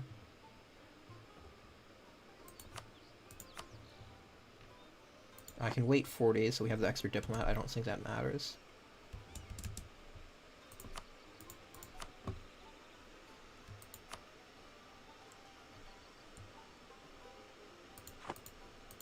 Okay, Athens does not want to take Sonic.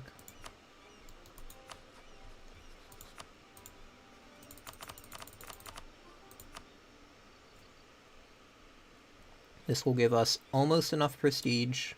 Then we need to just, like, win some battles against Wallachia.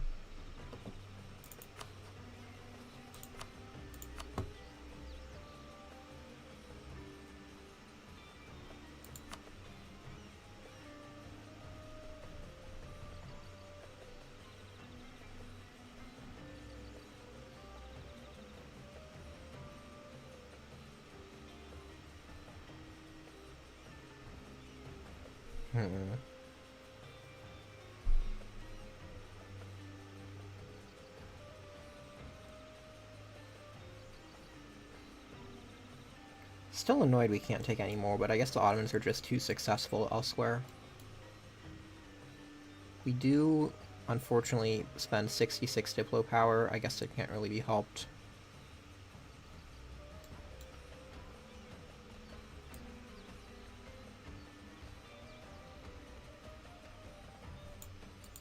The war goal is like 9 more war score. Yeah, that's too much.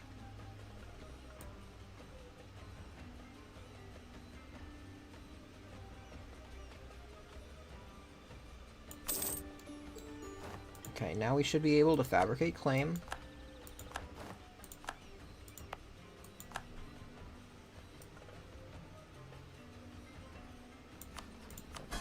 Then grant Bulgaria this province. I'm just going to double check there's no monopoly on this. I'm pretty sure there isn't. Monopoly on fish I don't think is a thing. Yeah, so we'll grant Bulgaria. Grant province.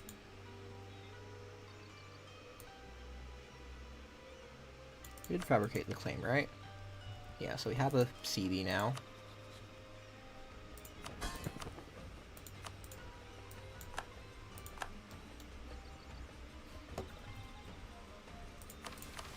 And now I can do this.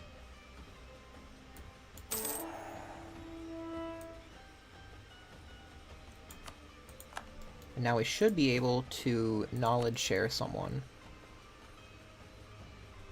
No? Poland has loans. All the scholar nations have loans.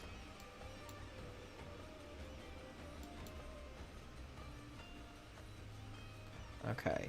Austria and Hungary are tied. We can get over the edge, hopefully. Yeah, we still have that Diplograph guy. This is a waste of 50 ducats, but we'll get more than that back, hopefully.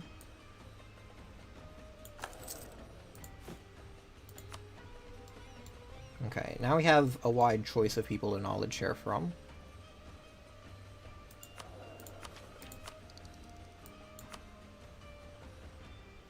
I think Austria is better than Hungary. 15.6. Hungary's better. Do I do Hungary first?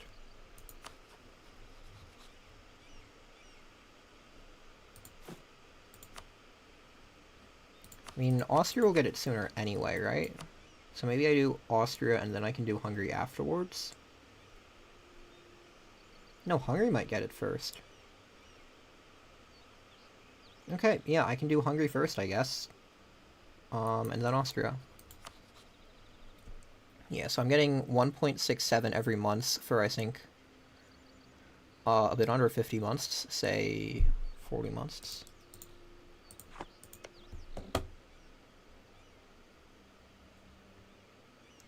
Yeah, so this is... How much am I getting out of this? 1.67 times 40 is... not that much, actually, now that I think about it. Huh. Okay, I probably went too hard for that mission. Oops.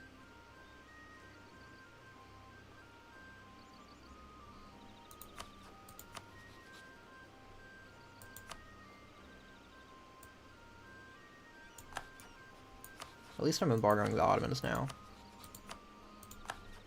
Let's see if I can rival Wallachia or something before we go declare war.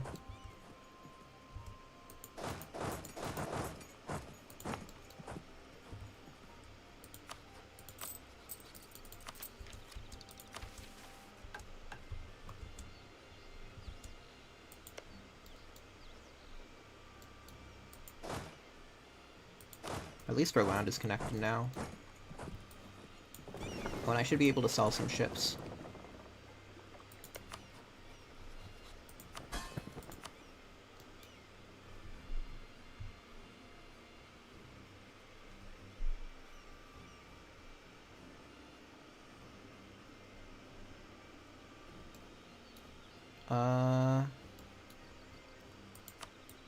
Bulgaria has land? I mean money?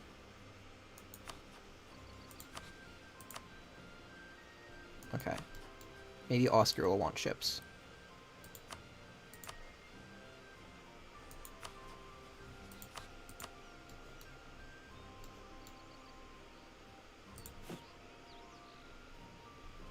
I don't know how to, like, search for sell ship.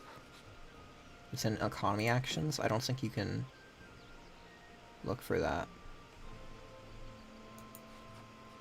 Okay. Can I get an uneven number? No? Okay, cool.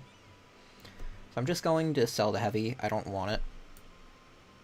I don't really need to get a good price. I just want to get rid of it. Okay. And I want more galleys. But we can worry about that in a bit.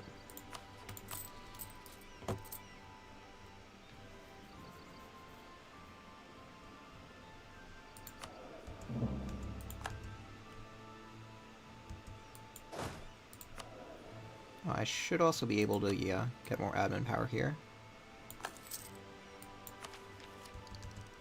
I can probably take this for a church.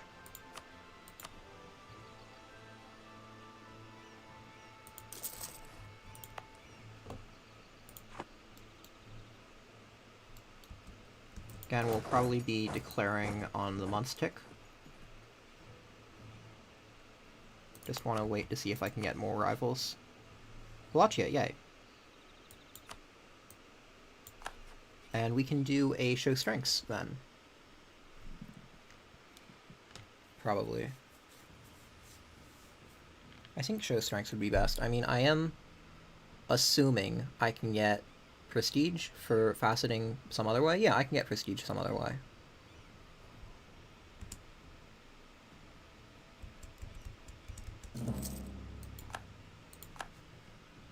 Okay. And we can do a humiliate rival war on Wallachia. That's perfect. I can get prestige and some monarch points.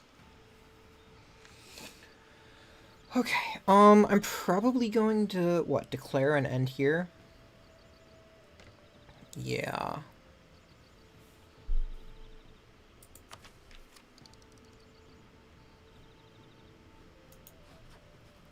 What are the chances that Wallachia gets Multech 5 before me? Probably pretty low.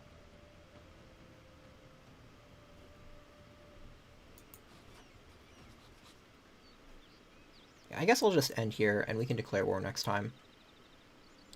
I hope you guys enjoyed, if anyone actually bothered to see this, because I know basically everyone would prefer Terraria, but I wanted to do this run. And I thought it was pretty successful. So, yeah. We have good crown land, okay estates, not amazing, but not awful. Some money, could be better. Spoils of War 279, yeah, that was from the Ottoman War. Probably could have taken more money, definitely could have taken more money from the Ottomans, probably should have, but I don't know. I feel like I don't know if what I did was correct or not. I don't know. We will see. Okay, I'm gonna end it here, and goodbye.